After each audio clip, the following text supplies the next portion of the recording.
And valued participants, it's my privilege to welcome you to today's forum, AI for Learning, an exciting and insightful event hosted by Open University Malaysia in collaboration with Studiosity. We are here to explore the transformative potential of artificial intelligence in education, a topic that is reshaping how we learn, teach, and envision the future of knowledge. Today's agenda promises a rich exchange of ideas, from cutting-edge research to practical applications, and we are delighted to have renowned experts joining us to share their perspectives. To begin, may we invite YBhg Professor Datin, Dr. Santhi Raghavan, Vice President, Deputy Vice Chancellor, Learner Experience and Technology of Open University Malaysia, to deliver her welcoming address.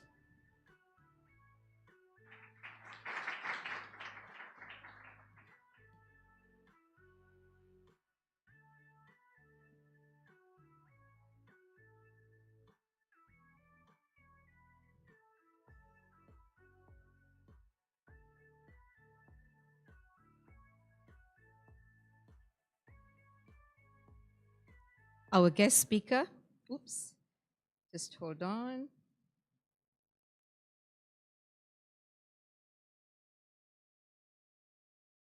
How do I move it back?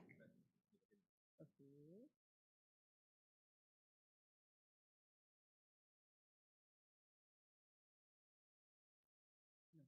All right. Okay.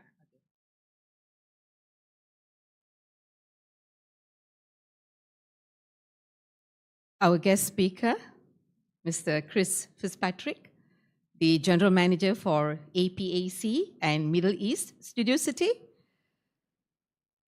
Associate Professor Dr. Tridib Saha, the Director, Education and Training Academy, Monash, University, Malaysia, Ms. Hannah Gapes, Education Industry Lead for Asia Pacific and Japan, AWS, to our guests from Australia, distinguished guests, ladies and gentlemen, a very good morning, everyone. It's a pleasure to welcome you to our forum on AI for learning, and thank you for joining us to explore the great potential of AI in education. I am told that we have guests from YBhg University. Can I see you if you're here? You're not here yet. I suppose being a Monday, probably they're on the way. Okay, so we have someone from YBhg University actually joining us. We have guests from Uni Razak, from UNITA, from MCMC, from UTHM, from University Malaya, UPM, Nexus Group, Taylor's University, Harriet Watt, UKM, and Pradana joining us today. Now, we have crafted a dynamic program filled with insights and ideas to inspire and to equip you for the future of learning. Ladies and gentlemen, we are at a really exciting time in education. AI and technology are changing how we teach, how we learn, and how we engage with knowledge. From personalized learning platforms to global online classrooms, these innovations are breaking barriers and creating amazing new opportunities for students worldwide. The forum brings together educators, like most of you, experts, like some of you, and innovators to collaborate and reimagine education. Through this forum, you will discover new ways to adapt to these changes and work together to create the best possible education for all our students, making our education systems more adaptive, inclusive, and empowering. I'm confident that the discussion and deliberations that will take place today will spark actionable ideas and shape a more equitable and effective future for learning. Before I end, I do have a few slides to share, if I may. So this is our forum, AI for Learning. As we always speak about student success, we must never forget the educator's workload as well. And we have this topic actually at the forum later on. Associate Professor David will be moderating this forum. Now, you and I know how AI is transforming how students learn and how educators teach. And Open University Malaysia, in collaboration with MTech and also the group Digital Services in Meteor, is pioneering this transformation through the AI-assisted open distance and digital education. We call it AIA ODDE in short. Now, why AIA ODDE? The big picture. Personalized learning. You know that AI adapts to individual students' needs. And in universities such as ours, Open University Malaysia, our students age from 18 right up to 90 years old. So not 19, but 90. 3 years ago, our oldest graduate was 90 years old. And last year was 85. And this year is 84. Yeah. That's how different our demography in Open University is. Now, scalability, enhancing engagement, yes, interactive teaching and learning, instant feedback, and of course, at the end of the day, we also would like to see how AI can reduce the educator's workload. Now, this is the AIA and the ODD framework that Open University Malaysia is adapting to.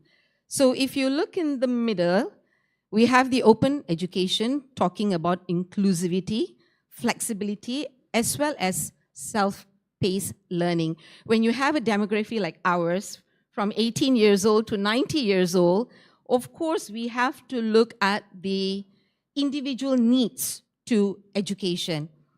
And if you look at distance education, there is a need to support remote learners, especially in OUM. We have students from the Borneo Island, from Sabah and Sarawak.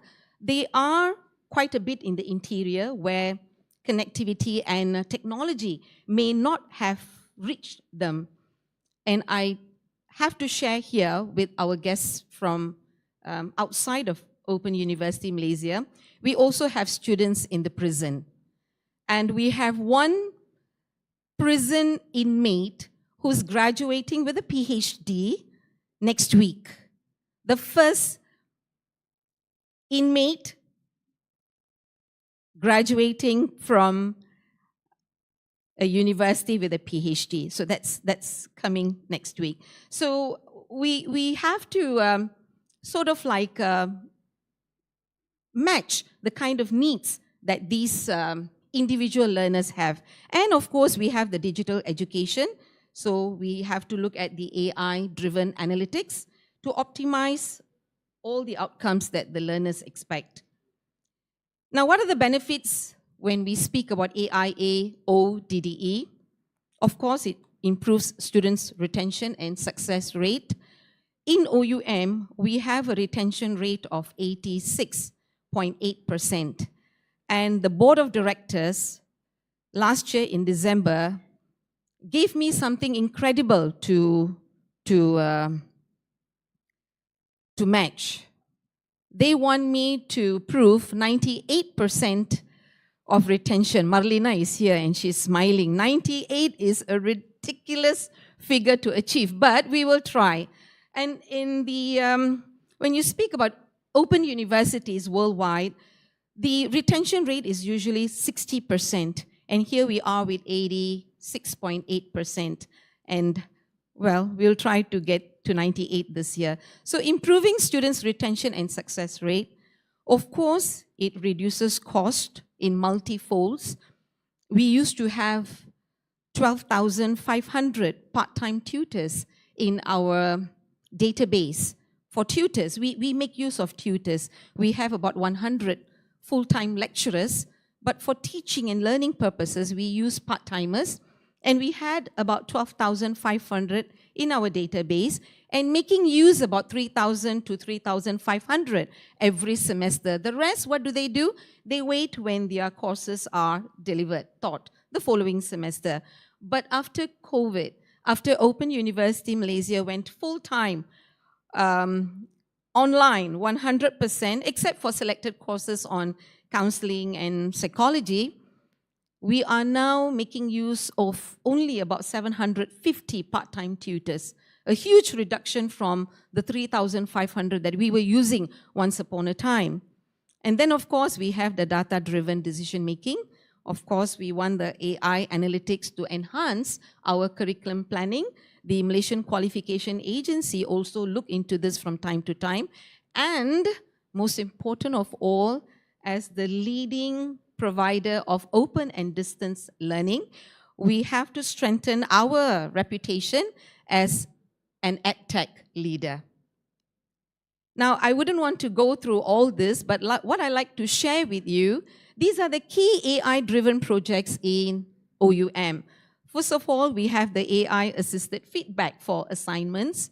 I have to thank Studiosity for that, for assisting us with this project.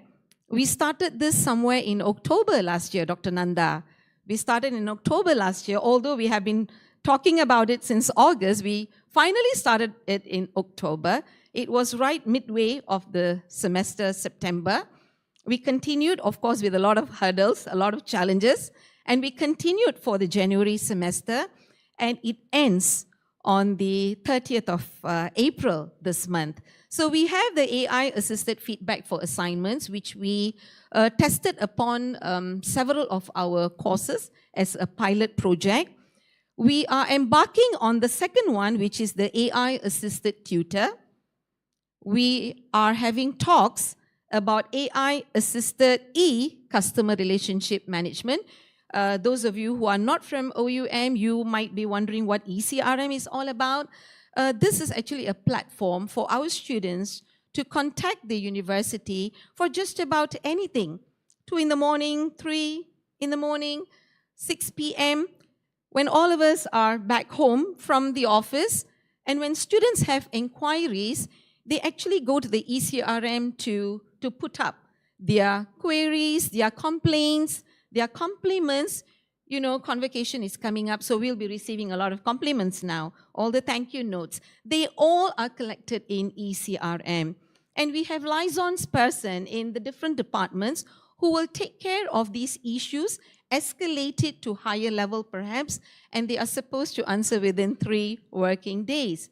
Now, once upon a time, when we started ECRM, we were having about 600 to 700 queries in the ECRM. But at this point in time, because our student number has increased in multifold, we are receiving about 3,000 to 4,000 inquiries each month. It is draining the energy of most of our staffs at the Center for Learner Affairs, and hence, we need to have AI-assisted ECRM. The fourth one is the AI-assisted development of learning material. This is where the Center for Instructional Design and Technology, they are in talks with a vendor, and we are in the process of developing our learning material into AI-assisted learning material for more interactivity. And the fifth one is the AI-assisted library information seeking, working with ProQuest. We are also embarking on this project. And finally, we have the setting up of a new faculty named Faculty of Computing and Analytics, where Associate Professor Dr. Nantha will be heading as the new dean of this new faculty. So this faculty is established to spearhead research in artificial intelligence and to drive innovation for the university. Now, how AI ODD helps learners, I wouldn't want to go through this because I'm given 15 minutes and I have 15 slides, and probably I'm sort of like overdoing this, but this is generally how AI ODD would help the learner. The student struggles with calculus problems, and the AI learning material actually offers customized content, and the AI tutor provides the step-by-step guidance. And week 2, the AI tutor and the AI learning material generates a personalized task based on the student's weaknesses.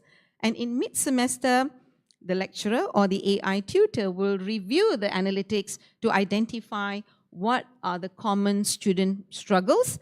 And end of the semester, the student uses the AI tutor mobile app and the AI learning material and the AI digital resource center to revise for her final, leading to improved performance. And likewise, for the teaching support, in this sense, the lecturers, we would have also the AI ODD helping them in terms of automated query handling, performance dashboard, seamless content integration, as well as research and innovation.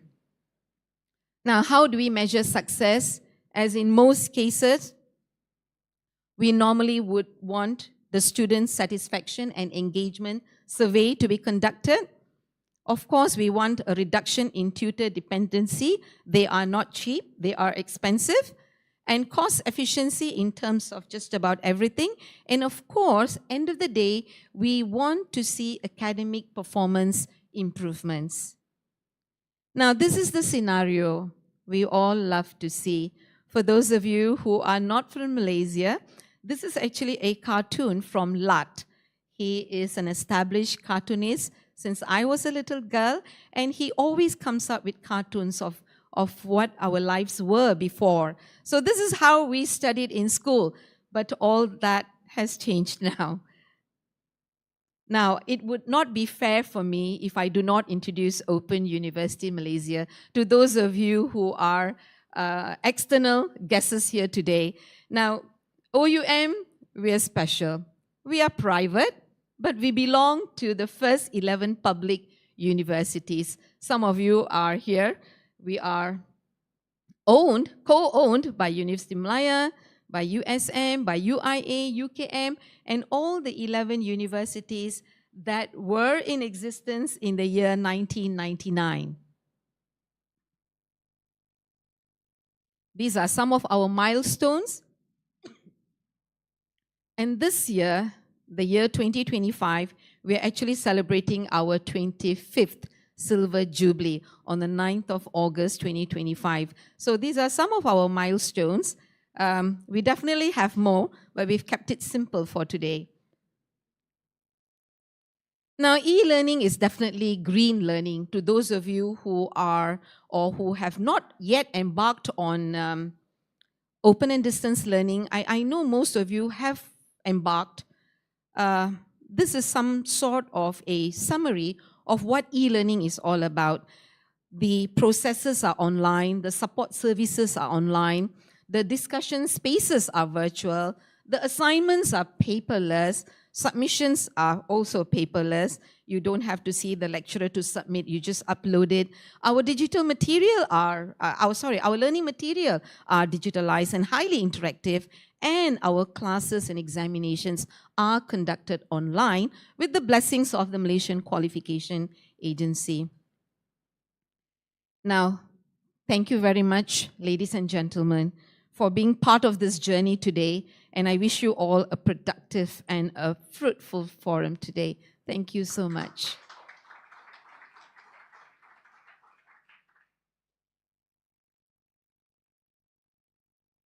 Thank you, Professor Datin Dr. Santhi, for that insightful opening. It is inspiring to learn that OUM serves such unique sets of students, such as prison inmates and literally lifelong learners. It is also inspiring to learn of the efforts the university administrators take to provide all our learners the best learning experience possible. Next, we have the honor of inviting Mr. Chris Fitzpatrick, Studiosity General Manager, APAC and Middle East, to deliver a talk titled AI for Learning, where he will share insights on how AI is revolutionizing education support globally.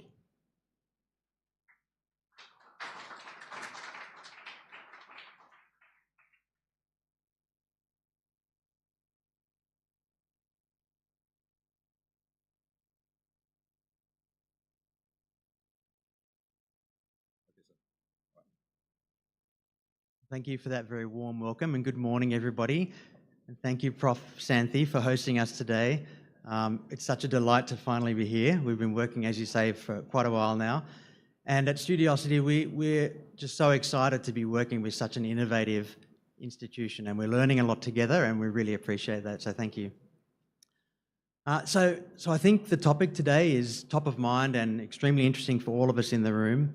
And I'm hoping today to be able to give you some insights into what we at Studiosity have seen, particularly over the last 2 or 3 years as this conversation has really rapidly evolved. And particularly looking at the opportunities and the risks in education of AI. But for a little bit of context, many of you might not know so much about Studiosity and why we are able to hopefully provide some insights into this conversation.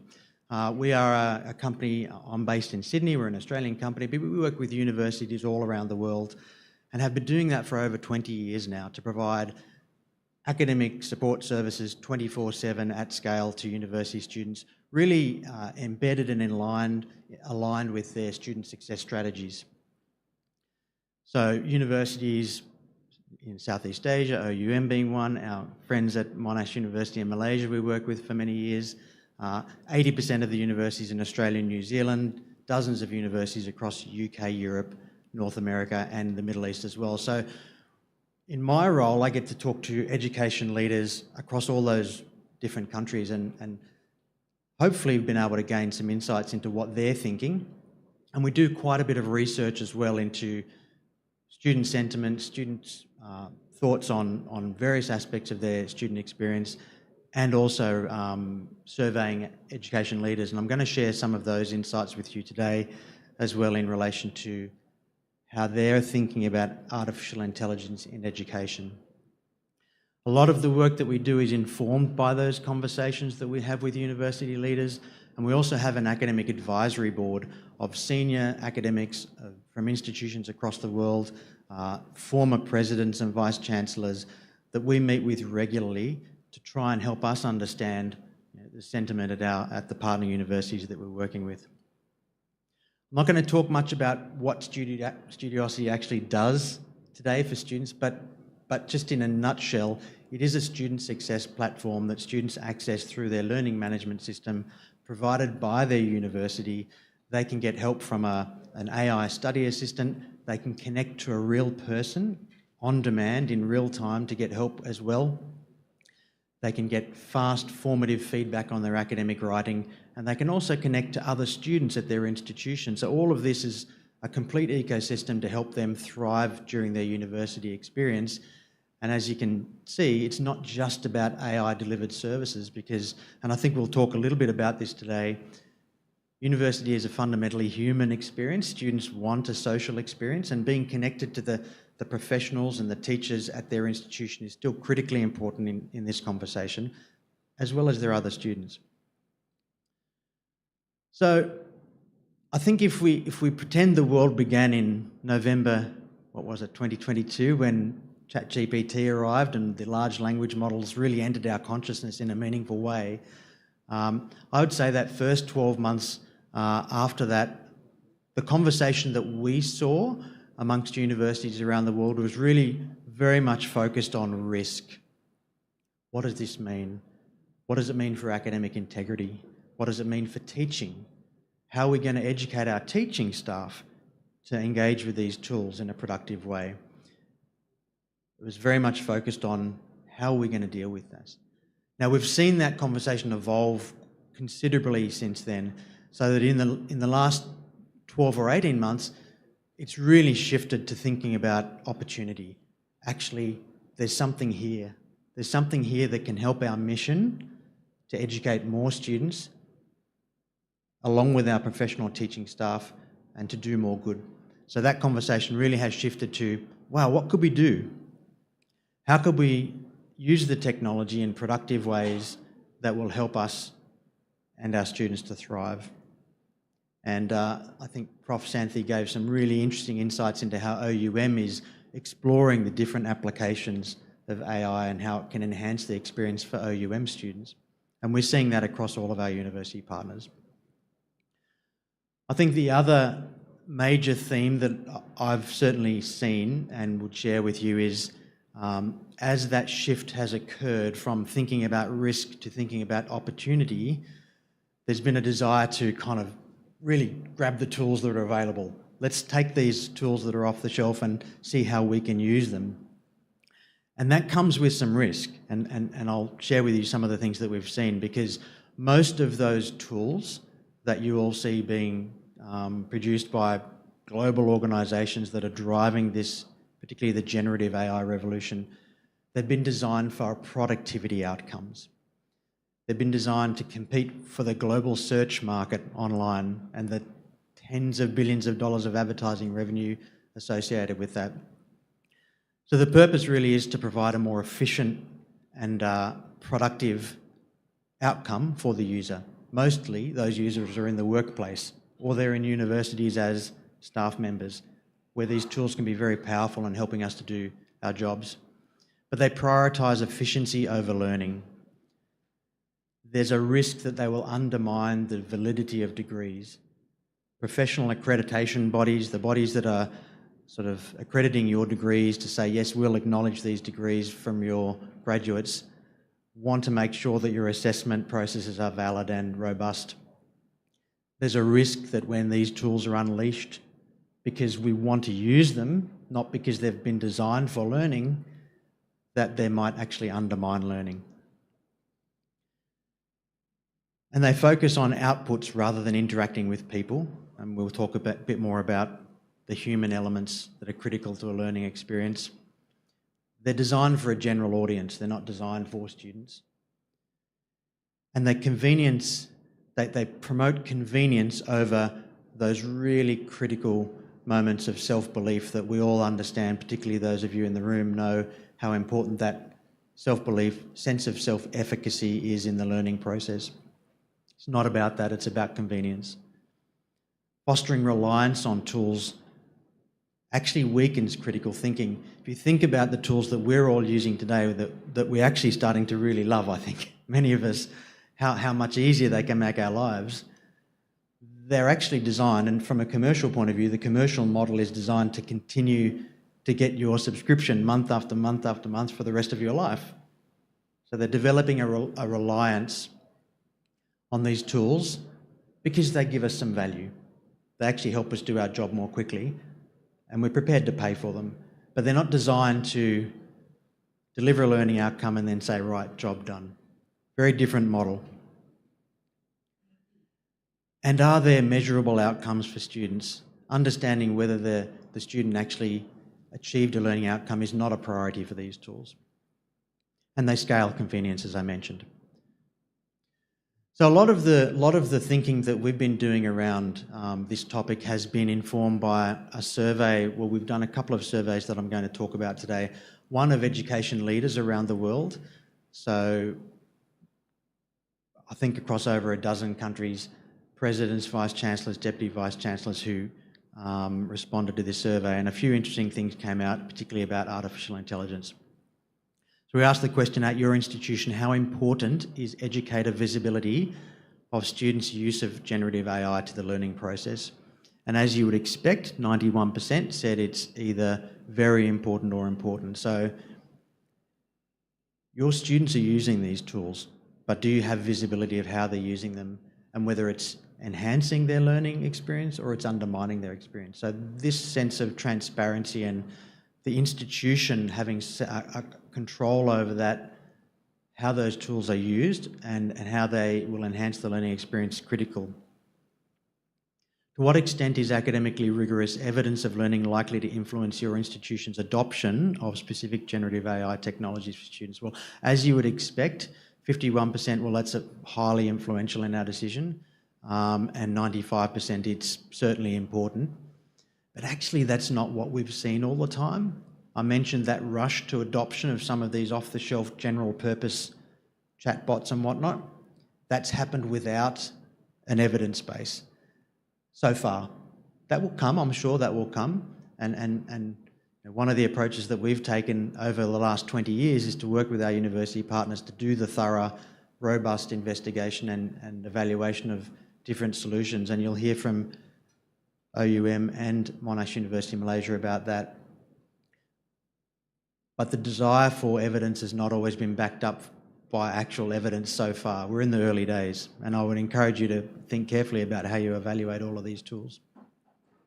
To what extent do you consider productivity-oriented generative AI technologies immediately suitable for student learning in higher education? So the agreement here was less strong. 14% said it was entirely suitable, 47% mostly suitable, and I think that's coming from the perspective of universities who are extremely conscious that their students are going to graduate into a world where these tools will be ubiquitous. They will have to use these tools. So it's more coming from the perspective of we need to help our students to understand the tools, how to use them, how to critically evaluate them, and it's important in that aspect of the process. And I think that's certainly true. It would not be a responsible academic institution that graduated a student that had never been exposed to generative AI solutions when they're going to be so critical to their workplace. But you can see that there is a growing awareness that these tools are not necessarily designed for a learning outcome, so there's a level of caution there around how suitable they are for learning. So the other question was, to what extent are ethics and students' personal learning gain and academic integrity contributing to your decision? And as you would expect, very, very front of mind for university leaders. How do we ensure these tools are in line with our academic integrity policies? And then we asked, what sort of time frame are you as a university vice president or president thinking of adoption in these tools? And this survey was done in the middle of last year, so it's not too long ago. 31% said that they had plans to adopt the technologies in the next 6 months. 73%, if you take the two groups together, in the next 12 months. And that's certainly what we're seeing. We're seeing universities doing a lot of experimentation. Again, Professor Santhi talked about the work that's being done here. We're seeing that everywhere. Academics who have a particular interest in AI, taking tools, adapting them, experimenting with them. Universities taking these more general purpose tools off the shelf and putting them into students and staff hands. It is starting to happen very quickly. So that was the university leader perspective. We also conduct a survey every year of over 10,000 students globally. And I'll talk a little bit about where those students are in a minute. And we're really looking to get student sentiments on things like their learning experience, well-being, academic integrity, and AI in education. So we do this survey in association with YouGov.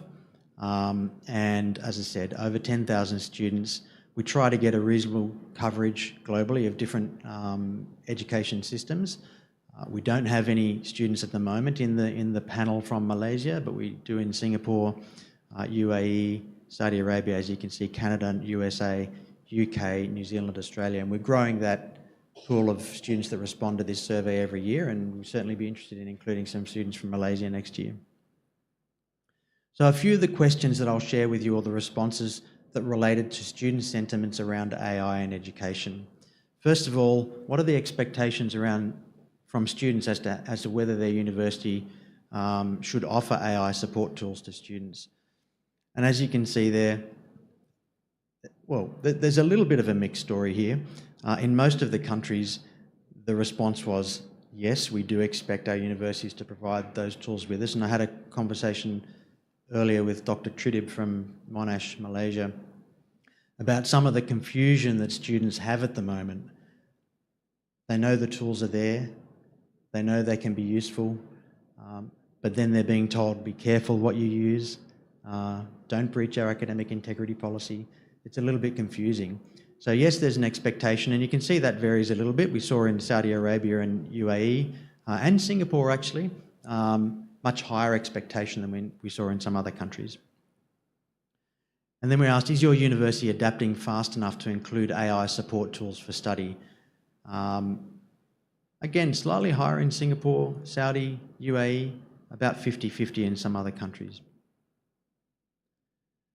And then this data is specifically from the students in Singapore, over 1,000 students there, and we asked them, what's the main reason for using universities' AI support or feedback? Speed was very important to students, and I think you'll all appreciate that. You all work with students and you know how impatient they can be, and they want support when they need it.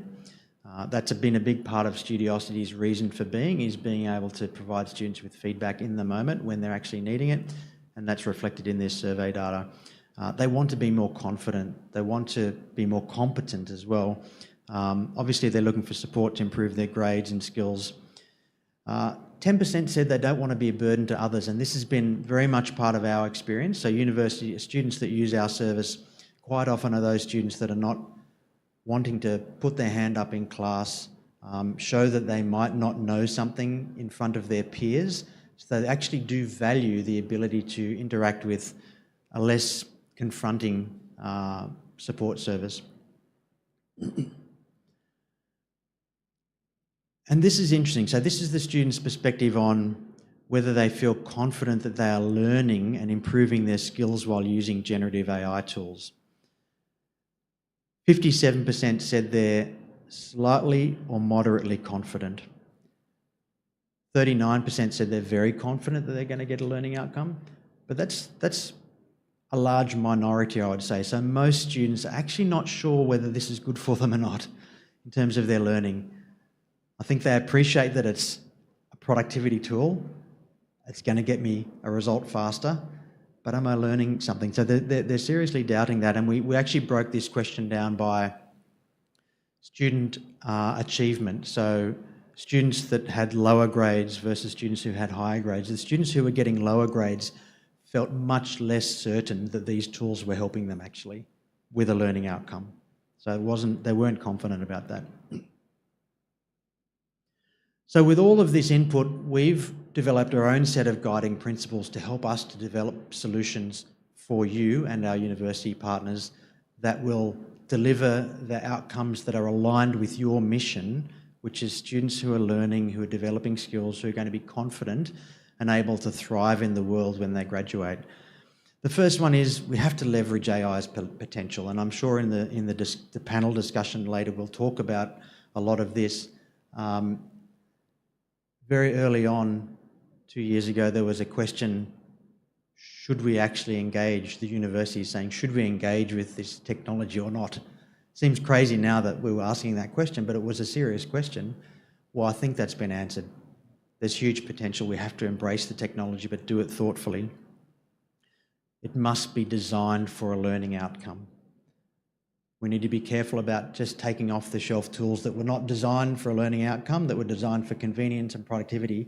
They certainly have their place, but it might not be in a university setting for learning outcomes. Definitely for support for teaching and generating lesson plans and all sorts of productivity tools that are going to be very powerful. Transparency. Teachers need to understand how their students are interacting with these tools. If you're teaching your students some concepts and they're off at home in the evening using ChatGPT in different ways, that might be okay, or it might not be, but you don't have a clue what they're doing. If you can use tools where you're seeing that interaction and you're seeing the learning process unfold, that's going to help you as a teacher. Academic integrity, I don't think we have to talk too much about that. That's self-evident that we need to be very, very conscious of the systems and processes that you have internally to ensure that academic integrity is robust. And Professor Santhi mentioned there's actually some pretty powerful opportunities to do more with every, I was going to say dollar or ringgit that you have in your budget. These are finite resources. We live in a world of finite resources. If we can impact learning outcomes for more students with the same resources, wouldn't that be wonderful? As I said, students want fast feedback. They're not very patient. And privacy and ethical conduct. You know, how is student data being used? How is the content they have in their essay being used by these models? What systems and processes do we have in place to protect that IP? So these are the guiding principles that we are now using to guide our internal development of solutions for our university partners. So I want to talk a little bit about a case study of how we've applied these principles to develop a solution that drives at a learning outcome. And this is the part of our platform that OUM have been using for the last 6 months or so to improve critical thinking and academic writing skills at scale. So what you're seeing here is a generic version of Studiosity's platform. This is what we integrate with the university's learning management system. When we do that for a university, it's obviously co-branded. It's designed to look like the university's branding and colour scheme, so the student feels confident that this is an officially sanctioned resource. Because as I said before, students are still very confused about what they can and can't do. So making it clear to them that you're providing them with a tool that is ethical and that the university is recommending is very important. So I'm going to just run a little video here. I'll talk through it. There are a number of features in the platform. A generative AI study assistant, connection to a real human being, also the ability to connect with other students synchronously and asynchronously at your university, to have a chat with other students. So this idea that there are humans in this experience is really critical to the vision that we have. And then there's a writing feedback assistant that I talked about. So the way it works is students will, very simply, they come through their learning management system, they select their document and they upload it into Studiosity's writing feedback service. They tell us what sort of document it is. In this case, it's an essay, but it could be a scientific report, or it could be some creative writing or reflective writing piece. They tell us which referencing system they use, and then they click submit. And then within less than 60 seconds, they will get formative feedback on that piece of writing. So here we're applying those principles I mentioned, delivering a learning outcome. We're using generative artificial intelligence not to generate content that the student can use in their assignment, but to generate commentary as a teacher would comment on their work to say, here are some things that you can look at to improve. We let them know at this point, this is not going to give you a grade, it's just here to help you with your academic writing. And we cover 5 key areas of their writing. So we look at structure, spelling and grammar, use of language, use of sources, and critical thinking skills. And within the system, there's a whole lot of rich media that explains in more detail. Well, what do we mean by a thesis statement or a well-structured essay? Also infographics that give more information about what the right approach would look like. So nothing that the student can click on, it's not correcting their work, it's providing commentary that they must reflect on and use to improve their own writing skills. It's the sort of thing that you would do if you could actually give feedback to 10,000 students every week. And then throughout their document, they can click on different highlighted sections where there's more specific feedback on their writing. And you can see on the right-hand side there information that the model is coming back to them. In that case, it was critical thinking. Here's some feedback about their referencing and citations. If they need to, they can also click through and connect to a real person at this point. If they're not sure about the feedback and they want to connect through to a human being, within about 2 minutes, they'll connect to a subject specialist to help them understand the feedback. We can't always assume that students have what we call feedback literacy. Do they know how to use that feedback? And then we ask them for their thoughts on the interaction. So as I said in that survey of university leaders, they're looking for evidence of learning, a really important outcome that you are all interested in, certainly the leaders of the universities that we're talking to. So that's why we have engaged with all of our partners to actually measure the outcomes. Do students improve their writing? Do they get better grades? Are they more confident? So I'm going to drill in here. I don't know how well you can see that at the back, but here's an example of the sort of pedagogical approach that we're able to take in relation to critical thinking. So it's a paragraph, the student's written some information, and it says, you've analysed the impact of higher education on globalisation by breaking down the components of this topic. Depending on your task requirements and the word limits, you could consider expanding your critical thinking skills. For example, you could enhance analysis by exploring some specific examples. So it's not telling them what to write. They can't click it and replace it in their document, but it's saying, hey, to take your critical thinking to the next level, you could do this. Similarly with referencing support, it's identified that the student has made some claims in a paragraph, but they have not provided any citations for those claims. And it simply says,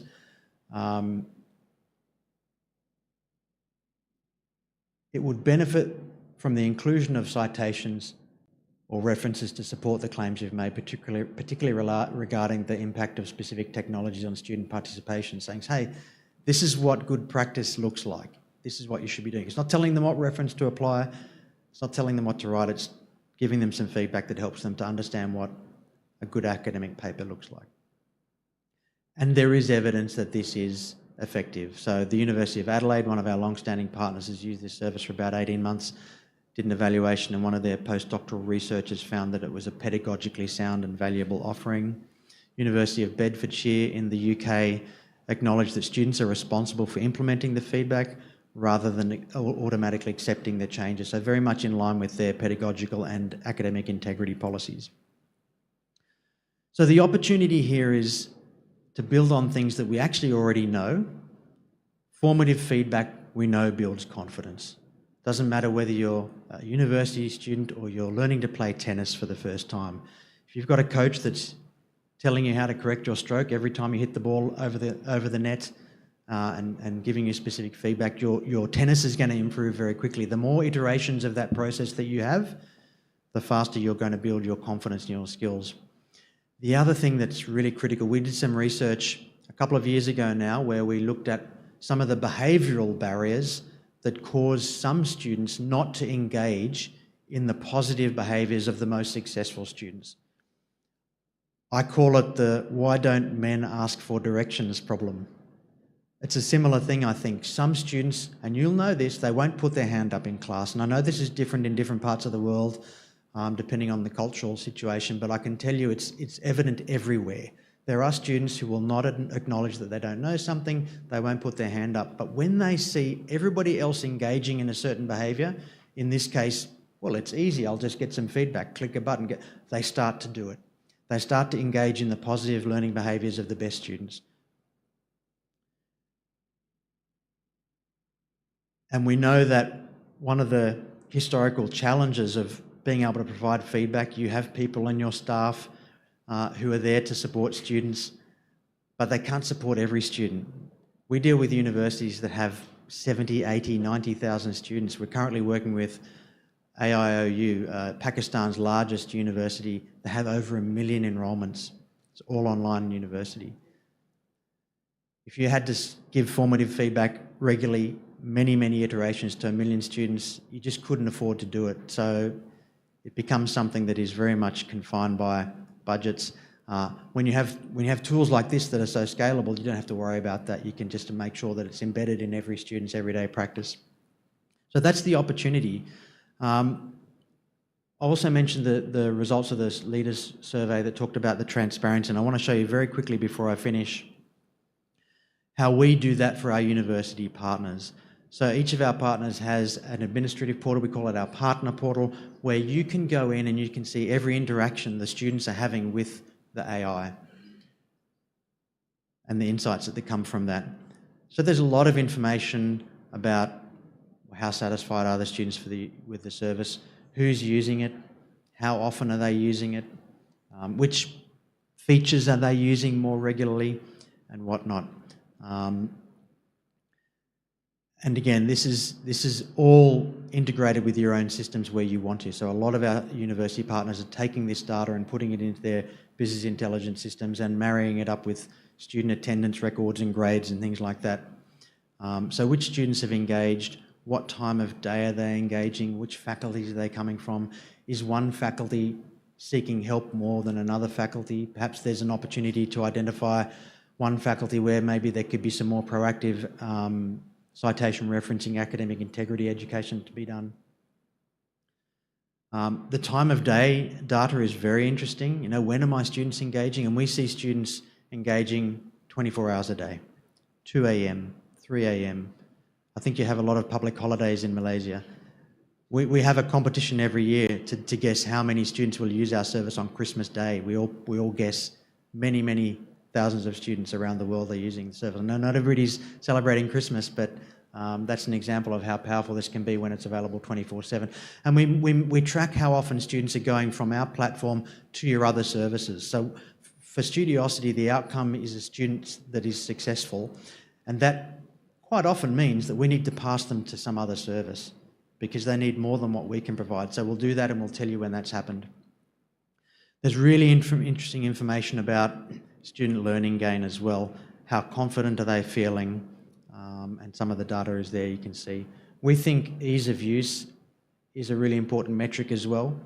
So a lot of universities are developing their own tools, but they're not always experts at usability, and that can be a big barrier. This graph is the one I particularly want to talk about. All you need to know is that each dot represents a student, and we're actually measuring their relative writing performance compared to their peers. And the red ones are the students that have had a fair bit of feedback now, but actually their writing performance is still below the average. Now these are students that you can then pass their data into your other services in your university for that next level of support. Maybe they need to attend some writing workshops. And then you can get some benchmarking information. How are our students performing against the sector averages? So you get a sense, I think, of the sort of deep information that you can get when you have students using these tools at scale. And finally, you can drill down into individual interactions. As I said, you can find a student that's got some feedback, click on a little magnifying glass and see a transcript of that interaction. So I think you get a sense now that AI for learning is distinctly different than a tool that has been developed for a productivity outcome. It really should be about enhancing understanding and critical thinking. It should prioritise the ethical use of artificial intelligence. And if it's done thoughtfully and well, it will protect the integrity of your degrees because you'll be able to demonstrate to accrediting bodies that this is supporting a learning outcome. Having humans in the loop and maintaining educator oversight, we think is critical. This is a question I think we might talk about later. You know, what does this mean for teaching and learning into the future, all of these technologies? Well, educator insights and curation and control remains critical in our perspective. And these tools should be built for higher education, not for general purpose. You have a particular need, you have a particular mission, and it should be aligned with your mission. It should be about building self-belief via in-control learning moments, cultivating critical thinking and higher education academic skills, showing that students are learning, and you can see that through the transcripts of the interactions, and the real promise of scalability. Everybody in this room is passionate about education, I'm sure. We've all seen growth in well-being around the world accelerate over the last 20 or 30 years in direct relationship with access to higher education. I'm sure you've seen that in this country, and I've seen it wherever I've been. So there's a huge opportunity there.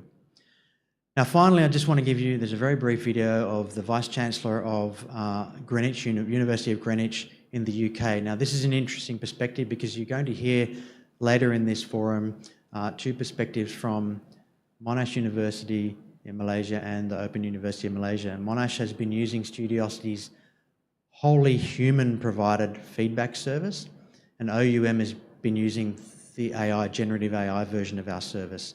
Greenwich has made the transition from one to the other, and here's Professor Jane Harrington talking briefly about how that experience has gone.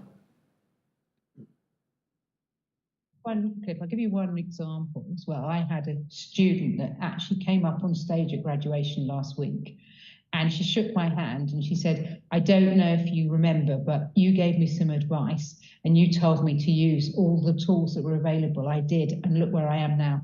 Yeah, fantastic. That actually is, and it wouldn't just have been Studiosity, but without a doubt, that was one of the tools that she would have used. Yes, absolutely, fantastic. And what about feedback from staff in terms of how it's being used and how they see it being used? And firstly, you know, did they have any initial concerns about it, particularly about the fact that it was AI? And I know there are concerns around AI, particularly amongst academic staff members. So what were the issues you were facing, and how did you kind of roll it out with academic staff?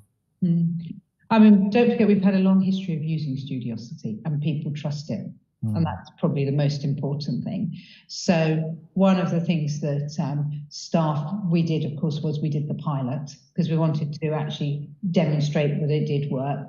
And then we roll out training for all the staff around using it. And we also have champions, of course, that use it more widely. But I think the main thing is that what staff do report is they've seen students' work improve. So, of course, when they see that, they feel much more confident about the tool.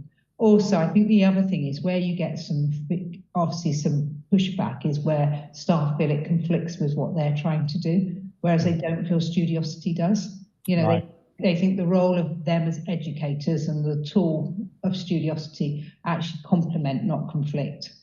And then taking it to the next step, I think the best examples we've got is where it's actually used as part of the curriculum. So it's not an add-on, it's not something that you suggested you go and do, but it's actually part of your core curriculum. And where we've seen that work, without a doubt, that's having the biggest impact. I think a brief example of a university that's thoughtfully applied an AI solution, having to bring staff along for the ride as well. Interesting perspective, and you'll hear as I said, a couple of perspectives from Malaysia later in the morning. From Monash University and OUM. So I think I'm right on time. That's pretty good, isn't it? I didn't think it was going to be that accurate, but there you go. I hope that was interesting and some insights there for you of what the universities that we're working with around the world are thinking about and seeing in terms of challenges, but more importantly, I think, in terms of opportunities. So look forward to talking to you some more this morning, and thank you very much for your time. Appreciate it.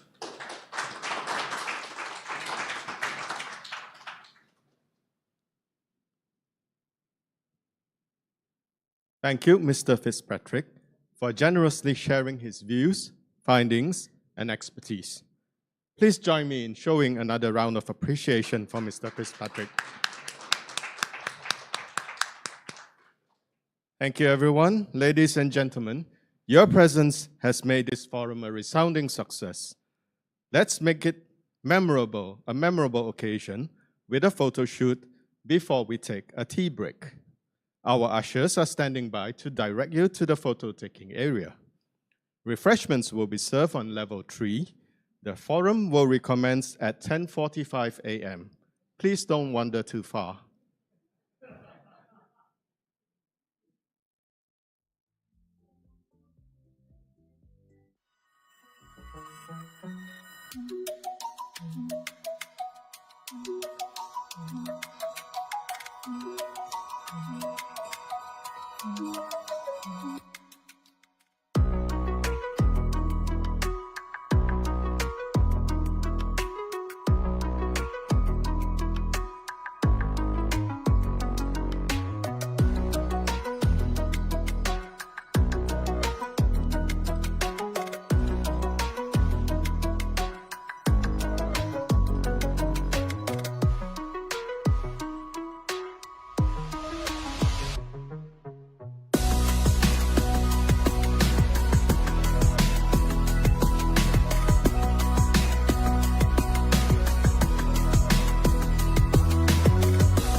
information, Associate Professor Dr. Tridib Saha is the Director of the Education and Training Academy at Monash University, Malaysia. A Chartered Engineer with Engineers Australia and a Senior Fellow of the Higher Education Academy, he is now recognized for his leadership in engineering education and has received multiple awards, including the Vice Chancellor's Award for Education Excellence. His session will be on enhancing academic support at scale, a Monash, Malaysia case study, will highlight innovative approaches to leveraging AI in higher education. Okay, give a warm welcome to Associate Professor Dr. Tridib Saha.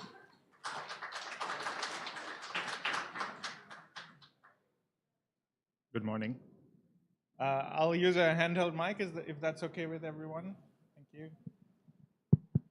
Good morning, everyone. Thank you. Thanks for the warm welcome. Thanks to Chris and OUM for having me here today. My name is Tridib. I'm from Monash University, Malaysia. Anyone here knows about Monash University, Malaysia? Can I see a show of hands? Okay, some. Our Vice Chancellor, Professor Adiba, likes to joke about Monash, Malaysia, that we've been here for about 26, 27 years in Malaysia, but Monash, Malaysia is Malaysia's best kept secret, right? Not many people know about Monash University, Malaysia, but yes, we are an Australian university, but we are very much a Malaysian university here in Monash University. And we've been here for almost 27 years in Malaysia. I look after the education side at Monash University. We are not a large university, but we do have 11,000 students at this current campus, and we are growing. We're not too far away from here in Bandar Sunway, and we have students from 77 different countries, so very diverse student population at Monash. And a lot of staff are required to support it. We have growing number of staff, 960. We have 8 different schools and 40 plus undergraduate degrees, and I think that list is growing every year. And we offer a lot of units that feed into these undergraduate courses. It's a beautiful campus. We've invested heavily into our active teaching and learning spaces because we put student experience at the forefront of everything that we do. In fact, our Vice Chancellor was here a couple of weeks ago, and she said the 3 things that she wants to focus on are student experience, and student experience. And that brings us to Studiosity. Studiosity is a big piece of our student experience at Monash University, Malaysia. And I want to share a little bit about how that journey started and where we ended up with Studiosity. Anyone still remembers COVID? Yes? How to forget? So education can't catch a break. We had COVID in 2020, and then end of 2022, we had AI, and as educators, I think we've lost our sleep. And as education leaders, we've lost our sleep in supporting our educators and our student population. So when COVID started, you'll remember, overnight, we had to switch to online learning. For OUM, it might not have been a big shift, but for a university like Monash, we moved from classroom-based learning to the online space. We had to make videos that were chunked, students were engaged, and all of those things. It was a very difficult time. And we lost track of time as educators. People, when I say people, I mean students. Students were contacting us day and night because all they had was access to their personal devices, and whenever they needed us, they felt that educators needed to be there. And that led to the first thing here, which is staff overload. Educators were overwhelmed, constant queries coming in from students, from fellow colleagues at any time of the day, creating this very unsustainable workload. Even from a personal point of view, I can share that I just had a child at that time, and I wish I spent more time with my child, but I think I spent a lot more time in front of the computer at like 11 a.m. at night, which I shouldn't have been doing. And these after-hour demands, because students work not through that 9-to-5 cycle that we like to work as. Even as educators, I don't think there's really a 9-to-5. But students reach out to us when they're working, when they need help. And as Chris mentioned a couple of times, they can be quite impatient. As we all are, we want things done fast, and when we need help, we need it right there, right then. So a lot of academic needs, of course, educators want to maintain a work-life balance, and a lot of that academic needs were unmet because educators would say, okay, I'll get to it tomorrow when I go back to work. And that left students frustrated. Anyway, they were not having access to classrooms and their friends and their peers, and then they felt educators are not there for them. So they were questioning the quality of education that they were getting, and of course that feeds into that education experience or student experience part. And the third, where we were looking at the kind of queries that were coming in from students. A lot of them had nothing significantly to do with the specialization of our educators. They were not discipline-specific questions. The questions were like, how do I do this citation? How do I use APA 7? How do I know this resource is legitimate? So a lot of the work that were being done and the questions that were coming in were about writing quality, about structure, clarity, referencing, not really subject-specific. And I think that's when Studiosity sort of came into the picture. They came with a promise that maybe they can solve some of our problems, if not all of our problems. And since then, we've been working very closely with Studiosity.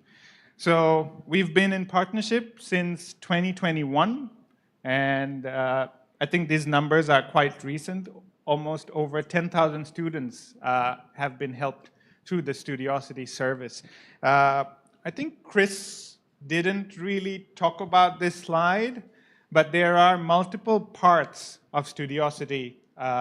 Unfortunately, I'm not here to talk about AI, maybe fortunately, but our service of Studiosity is 100% human, right?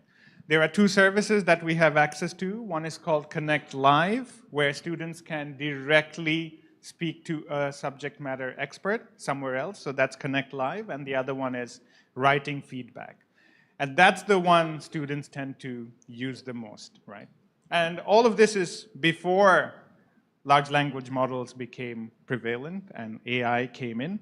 And you can see that 61% of students seeking help are outside those traditional working hours, right? And even on weekends, when educators are not working or don't really want to work, 25% of the queries coming in were coming in on weekends. So we had to do something about that, and that's where Studiosity sort of fits in. We've been with Studiosity for 4 years, and we've been so happy with it, with the service, that we've put it as part of our corporate slides, actually. I've taken this out of our corporate slides, that 93% students at Monash University, Malaysia felt confident after receiving feedback through Studiosity. And 96% of the students said they got the help that they needed. So the service is being used by our students 24/7. At least they have access to it 24/7. And students love it. Whether educators love it or not, that's something that we had to work on a lot, right? I think Chris talked about some tendency among educators around providing services and complementing what they're doing, and I think one of the videos said it shouldn't be in conflict with what an educator is trying to achieve, and I think Studiosity is there definitely to complement it. When we started with Studiosity in 2021, we had 64 interactions, meaning 64 times students had used Studiosity out of 9,000 plus students that we've had, right? Very little, about 1.5 thousand, so 1,500 minutes were used at a total. Going from 2021 to 2022, we grew the numbers, and it wasn't by magic. There was a lot of hard work that went in to educate students, and even more to educate our educators. As educators, we are very scared of breaches of academic integrity. And yes, I see someone nodding furiously. Yes, absolutely, right? We want to make sure that after 3-4 years, when we hand out a certificate to our students, we know that they really deserved it and they've actually learned something. So when a service like Studiosity comes in and says, we'll support your students, educators are like, but will you give them answers to my questions? So a lot of educators at the start were not confident about Studiosity. They didn't want to tell their students that this service exists because they were scared the students will take their tutorial questions or an assignment, put it on Studiosity, get the answer, a bit like generative AI before generative AI.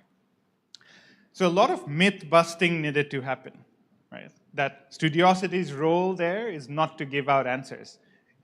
In fact, when we look at some negative experiences of our students with Studiosity, the negative experience in the feedback box, they usually write, I didn't like Studiosity experience because Studiosity didn't give me the answer, right? And I think Studiosity is not there to give the answer. There's help there to support the student by giving constructive feedback, which we all as educators want to provide our students, but just don't have the time to do it and can't do it on time where students need it the most. So we worked very closely with our students. A lot of messaging needed to happen with our students, putting this on our LMS, making it very evident next to the assignments that Studiosity is there to support you. Before you go to your educators and you wait for a day or two, maybe try out Studiosity, see how it can support you. And we started seeing growth, right? At the same time, we told educators what it is, how does Studiosity help your students by not giving them the solution, and then they were sold a little bit more on this, right? I think as educators, everyone's very invested in student learning, and sometimes we have a lot of hats, right? And we don't want to give away any of these hats to anyone. So when somebody or a service like Studiosity comes in and says, hey, let us take this part of your work, we feel I don't want to be detached from my students' learning. And I think that's where genuine concern for our students' learning is where it stems from. But when they realize, okay, the workload piece will be taken away, and a part of it can be done by Studiosity. And when students really come to me is for my specific specialized knowledge, that's where they started seeing value in encouraging students to work with Studiosity. And I think progressively we are seeing educators ask students to upload it on Studiosity first, get the feedback, work on it, and then do the final submission. So a little bit like a formative assessment, even for our summative assessments, which helps them improve in their learning and also improve in getting the marks that students love so much. Year 3, we had 8,000 plus interactions, 210,000 minutes were used in year 3, that's in 2023. And in year 4, which was just last year when we spoke about Studiosity at our own conference, we are seeing growth, right? In 11,000 students, we have 8,000 plus interactions, and we are encouraging our students every day to use the Studiosity service. And ours is a very human service, and that's what we love about Studiosity. Now, there's lots of tools that are at students' disposal where they can upload a piece of work and get AI to give the feedback. We haven't gotten there yet. Our Studiosity version is still very traditional, so it is connecting directly to humans where necessary. But getting to humans takes time. It can take a couple of hours to get feedback, whether it's Connect Live or through writing feedback. But our service is still very human-driven. And that's how we have convinced our educators and our students to use the service. So in the future, if we are looking at an AI-driven Studiosity that will require a whole lot of work in moving this needle forward, right? Of course, from all those minutes that we used, Chris will tell you that those minutes cost a lot of money. And as university, our resources are very limited, and we have spent the money. We want to know that we are getting our money's worth. And what is our money's worth? Our student outcomes, right? So in 2023, we took on a study to look at, does using Studiosity really benefit our students? Yes, it helps with academic workload, or that's what we think it does, but does it have any impact on our student learning outcomes? So we looked at the data from 2023. We picked 20 different units. Units in OUM may be courses or modules, the small bits, basically, that adds up to the program or the degree. We looked at 20 different units with the highest usage in terms of students' usage in 2023, and that gave us a pool of about 3,000 students. We had 265 domestic students, about 1,000 international students, and probably the colors, I could have chosen better colors, but from there on the left, you can see that about half of the usage came from units or courses that were very writing heavy. So our humanities ones, arts and social sciences, business, and so on, where the rest came from STEM. Okay? Engineering, IT, pharmacy, and so on. And we split the usage into two categories, and those are the pool of students that we were interested to look at the study. So we looked at a comparative study between domestic students who used and didn't use Studiosity versus international students who used Studiosity and who didn't use Studiosity. And we looked at three different things. We looked at weighted average mark. In Monash, we call it WAM. Not quite like CGPA. It's an average of all the 4 units that they do in a semester, and as they progressively go forward, it adds on. And the unit mark is that specific subject or course that they're doing, how that has been impacted. And the third one, to get to that 98% student retention, that was also very important for us. Students who were coming in, we want to ensure that they finish with us and graduate. So we wanted to look at these 3 pieces and how Studiosity has been helping or maybe hasn't been helping. Before I go on, I want to talk about that the data that I will share with you is about correlation, not a causation, right?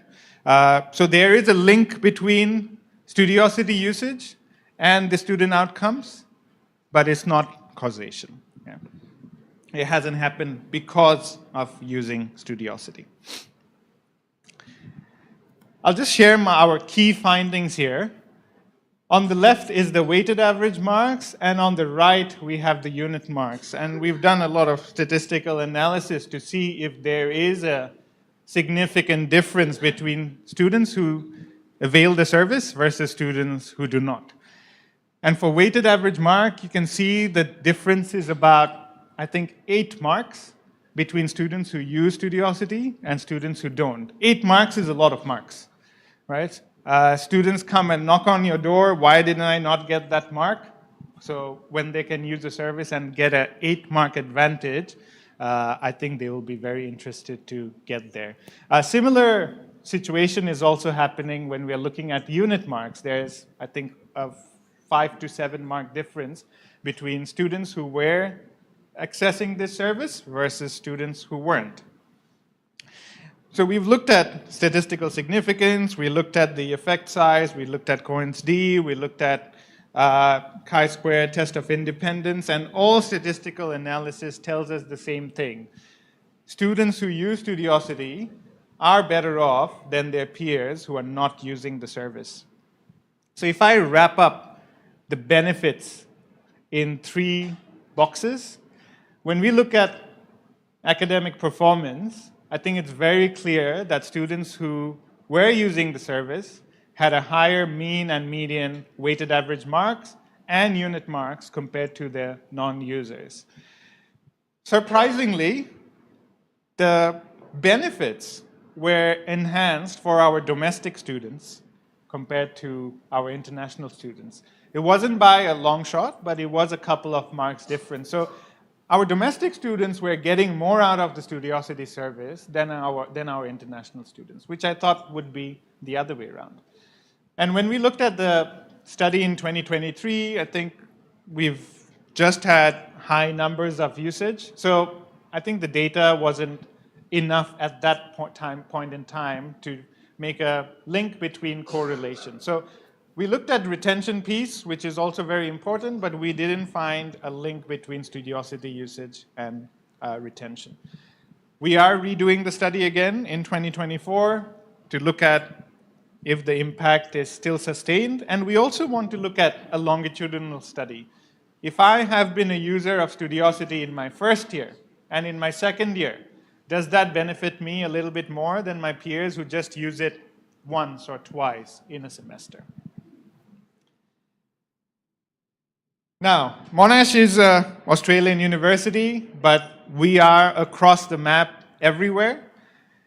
And a lot of people think, being an Australian university, things start in Australia and sort of are shipped over to us, and we just do that. But very proud to say that we were the first ones in Monash to use Studiosity. And based on our experiences with Studiosity, Monash Australia embarked on Studiosity journey, I think about 2 years ago, 1.5 years ago. And recently, Monash Indonesia has also signed up with Studiosity. And they are trialing Writing Feedback Plus, the AI-driven Studiosity bit. So Studiosity is now part of the 3 largest campuses of Monash. And I just reached out to a colleague of mine in Monash, Indonesia to learn about their experience, because it's very different from ours, because they're using the AI bit and we're not using the AI bit. And they said the students have been very positive. The feedback has been very positive, and their academics are also very happy with the service that they're getting out of Studiosity. And I asked them, why Studiosity AI when you already have ChatGPT and other large language models that are available? The answer that I got from my colleague was, all the other tools gives you the answer, Studiosity doesn't. It actually gives you the feedback on how to improve your answers. And that's where the students are seeing value in this service. So that's a little bit about the study that we've done. If you are someone who's interested in statistics and wants to look at it very closely about the study that we've done, you can visit this site. It's on the Studiosity website. And I'm happy to answer any questions that you have. Just want to little bit plug our conference. If you are passionate about education, which all of you are, and want to talk about education, please come and join us at Monash University at Transform Ed 2025. I feel we can do a little bit more with education, and thank you for OUM for arranging this forum. When it comes to research, we're all very showy. We want to talk about, look where I've published and how many citations I've gotten. But when it comes to education, we want to guard it as a secret and don't want to tell other universities what we're doing. But I think we need to work together, because I think the problems that I'm going through, educators in the room are going through the same kind of problem. So let's talk about it. And Transform Ed is one such opportunity to talk about it. I'm sure you might have questions about our experience with Studiosity at Monash University, and that's why I finished a little bit ahead of time, which will give you an opportunity to ask me any questions, and I'm happy to answer them. Thank you very much.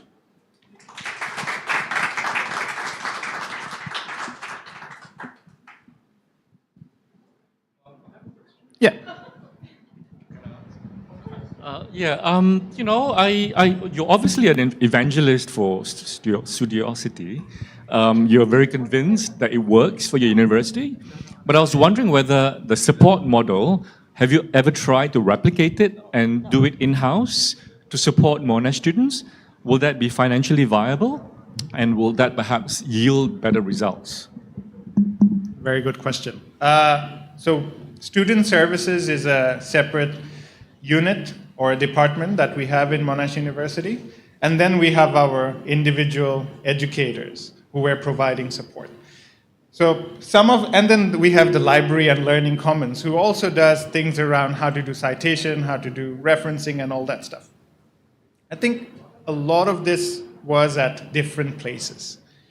And students didn't have much clarity of who should I go to seek that service. Students spend a lot of time with their educators. They feel comfortable with their educators. So it ended up that students were always going to their educators first. And then educators felt like, okay, now I need to send this student to this person, to that person, to that person. And that wasn't happening very well, and educators were very overwhelmed. And that's where I think Studiosity sort of plugs that piece. It's a one-stop center for a lot of things with academic support and success. If we can build it ourselves, I'm sure we can. But I think it will take a lot of time and effort. And knowing the model that universities work in, I don't know how viable it would be. So we would have to look for people who would be willing to work in the midnight, and I don't know the quality of support we can provide it if we are just working within the country, and that's, I think, one of the benefits of Studiosity. I don't know how they do it, but they find people who are working all the time. Probably it's a timing thing across the globe. So might not be very feasible to do it at a university level. Yeah. But thank you. I'm just asking for some clarity. Yeah. You were saying that at Monash, Malaysia, you are using the non-AI. So what's the difference between the non-AI? I thought it is AI, generative AI, based on the large language model. No. So Yeah. I think Chris or someone from the team can answer that. Yeah.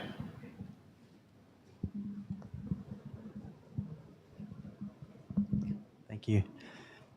Yeah, so Studiosity's mission started more than 20 years ago, and it was really to help students wherever they were, whenever they were stuck, to get unstuck when they're working on a concept when they're studying. So the way we have done that over the last 20 years is to connect the student right in the moment. It could be 10 o'clock on Saturday night to a real person. So to answer the question about where they are, they're in Australia, New Zealand, North America and the UK, so we can cover the time zone. So a student puts their document in, if it's writing feedback, a real person will look at that and give the same sort of pedagogically sound, formative feedback to the student. And for reasons that I think are pretty obvious, we felt like we could apply generative AI, large language models, to solve the same problem with bigger benefits to the students and to the university. So we're in a process of now transitioning the same service to an AI-generated service. About half the universities that work with us now have moved to Studiosity And for Plus. scale, right? At the same time. Much more economically scalable, faster for students, better analytics, insights into student performance. So there are a lot of benefits to using AI. Okay. Yeah. Got it. So that was the human part that I... Correct. Thanks. So the version that we have is all human. So whether you're using Connect Live, which is connecting live to a human, and the writing feedback, I guess that's the part that's AI-driven now, writing feedback plus.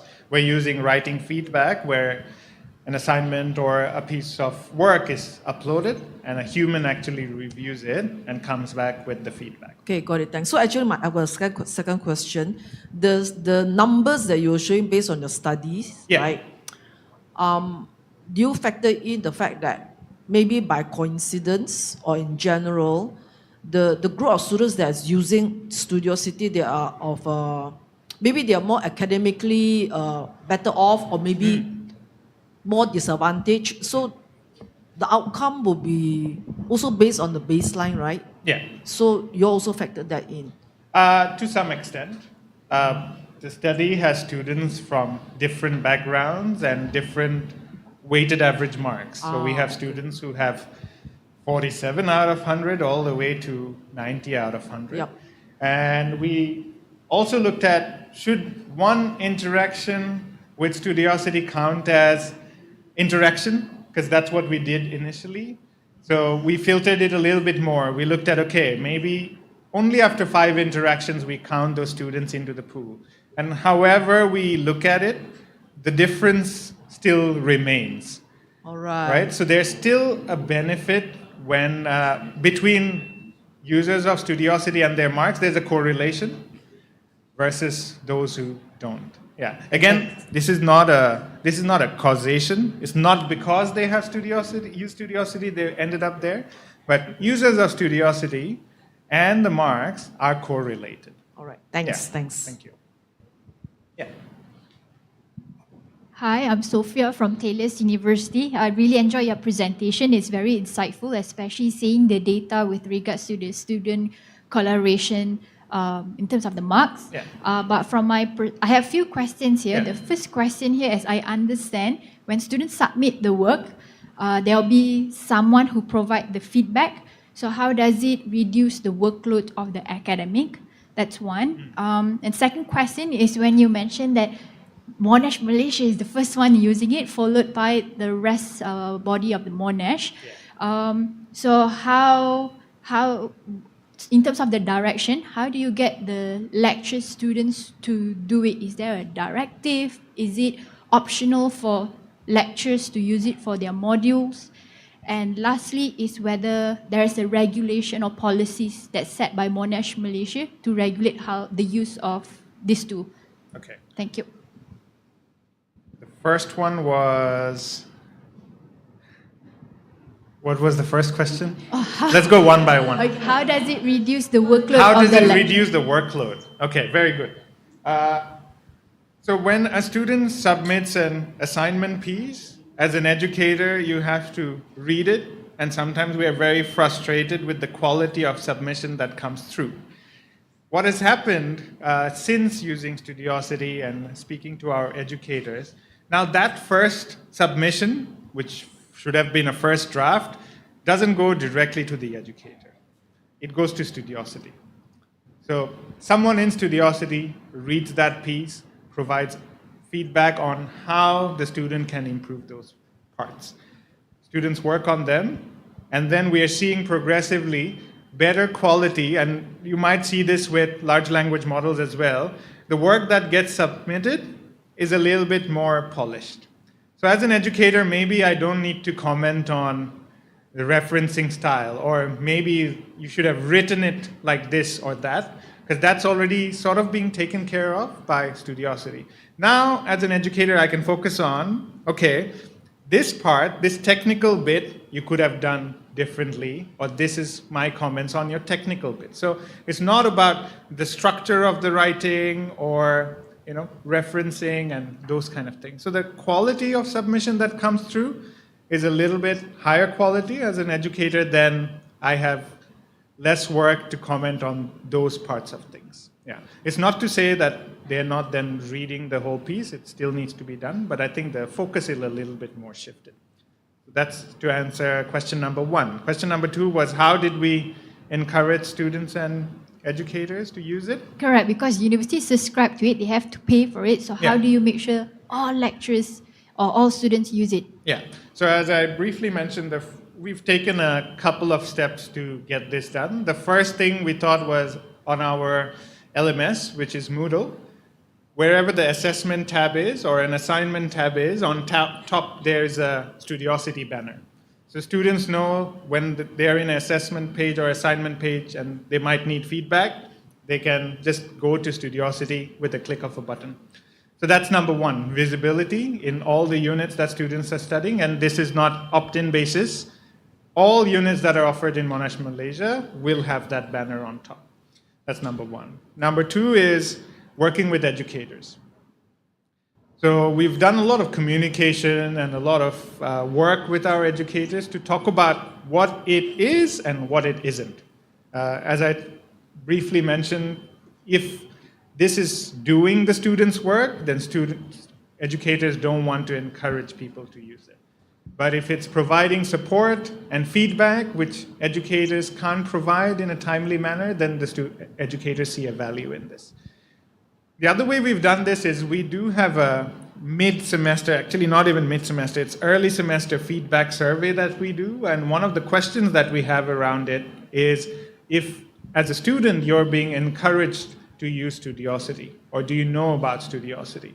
So when that question comes up, educators also try to encourage their students to look at Studiosity and use it, and it builds awareness about the service that's available. So that's some of the ways that we've managed to build into, and we work with student associations and so on to build awareness about this. The last one is about policy.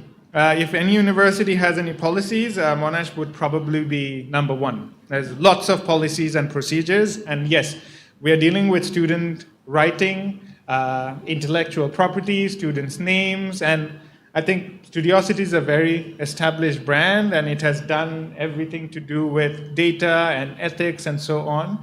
So we've gone through a very stringent process to get it approved at an institution level, because we can't just take students' work and send it to a third party and get some feedback around it. So we had to go through the whole process of getting feedback and all the data privacy, ethics, and all those things that apply are agreed upon by the students and by the staff. Yeah, and I think Studiosity being working with so many universities, we hope and we know they have taken care of that bit, so it's a less concern for us. Yeah. All right, thank you. Great Thank you. presentation.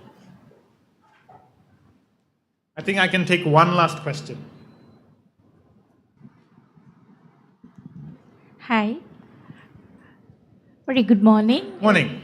It was a very good presentation. Thank you for the fruitful information you have passed through. My question here, as a researcher in AI for learning, as what you have presented in your case study, did you find any disparity between the performance of the students with the end product? Okay, ours is not an AI service, so none of this has to do with AI. Our Studiosity, as I've mentioned, is very human. With the end product, meaning the submission that goes into the educators? Yeah, exactly. Yeah. When the students, meaning the program can polish their performance, right? That's so correct. once they submit their assessment, or let's say they want to go to the next level, meaning Yeah. they wanted to present something in a conference or what, did you see any disparity? Meaning in their performance, they can do very well with the assessment, all those things, but finally when they come in with the end product, meaning the papers to be published or their presentation, you find it totally different. Is there any cases you found? Okay, I think if I understand your question correctly, you're saying, I think the big question around AI about students not being able to think critically and becoming too dependent on a tool. As I've mentioned, this tool doesn't generate an output. So the students still need to do the work. They can get feedback, and we as educators love receiving feedback, and our students love receiving feedback too. Anything that can help them improve. Helping them improve doesn't mean they're not developing the correct kind of skills, it's just that they need the guidance. Of course, we are seeing improvements in the quality of submissions that are coming through in the assessments, but I don't think that has impacted them not being able to, or their graduate outcomes in any way. If the question is about whether they're too dependent on this, I don't think so. It's just instead of going to educators, now they're going to a different service to avail that service. It could be through any way. Now it could be through generative AI, that you go to generative AI to get the feedback. So that's what the students are doing. It's a kind of booster for them. It's a kind of booster for them. It's purely feedback. It's not to rewrite your piece and then, okay, you take this piece and submit. Services which exist outside, I'm sure, but this is not that service. Thank you. Thank you. All right, I think that's time. So thank you everyone for your questions, and I'm here for a couple more minutes. So if you have any questions, feel free to chat with me. Thank you very much.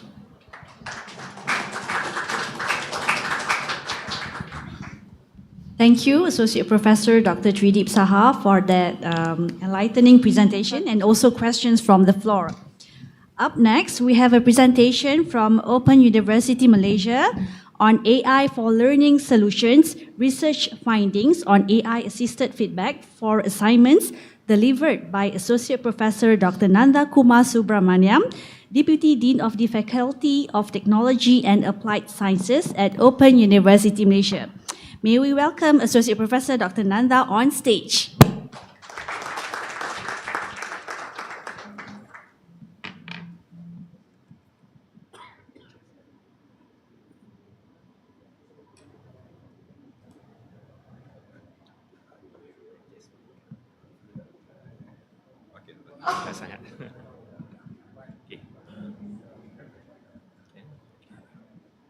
Okay, very good morning to everyone. So I'm happy to be here to deliver a presentation, and my title is AI for Learning Solution: Research Findings from AI-Assisted Feedback on Assignment. So this is my title of presentation. As introduced by MC, I am Nantha Kumar Subramaniam from Open University Malaysia. Okay, so this is the outline of my presentations. I will be sharing two case studies. The first one is writing feedback plus for assignment, and then second case study is Code Mentor AI. So these are the two case studies that I'm going to share today. Okay, before that, just to put things into the right perspective, the two case studies that I'm going to discuss or explain is all about assessment. So nowadays we are talking about assessment. We have many tools, AI or non-AI tools to support students' assessment. And sometimes we also have, so many discussions on assessment to improve students, because at the end of the day, how we see the improvement of the students, the outcome of the students, it is through assessment.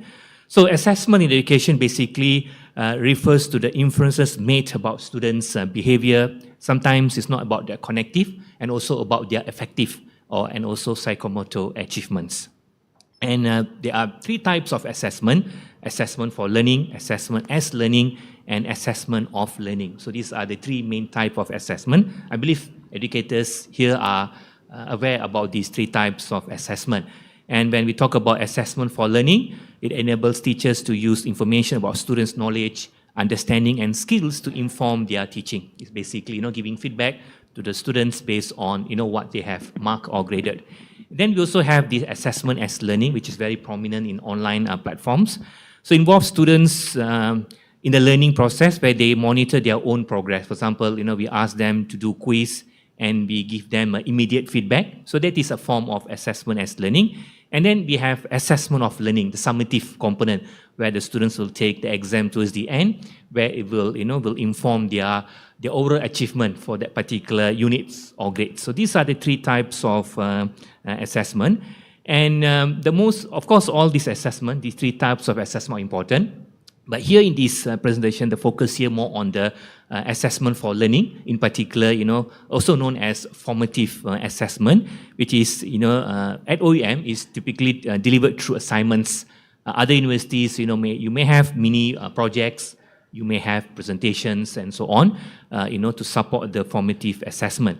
And when we talk about formative assessment, a key component in formative assessment is the feedback. If you don't have feedback in your formative assessment, so basically there is a defect in your formative assessment.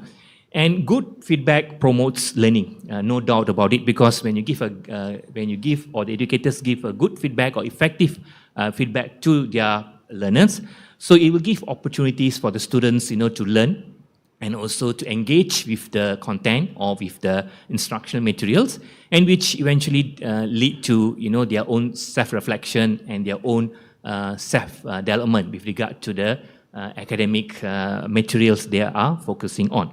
And at OEM, this become more even critical because, as mentioned by Prof. Santhi earlier during presentation, we are an ODL university. We have adopted this blended pedagogy where we have three main components here: self-managed learning, we have online learning, and we have tutorial sessions. We don't have lectures because being a ODL university, lecture is out of the picture. And most of the time, I would say 85% of the students' time, they will be focusing on self-managed learning.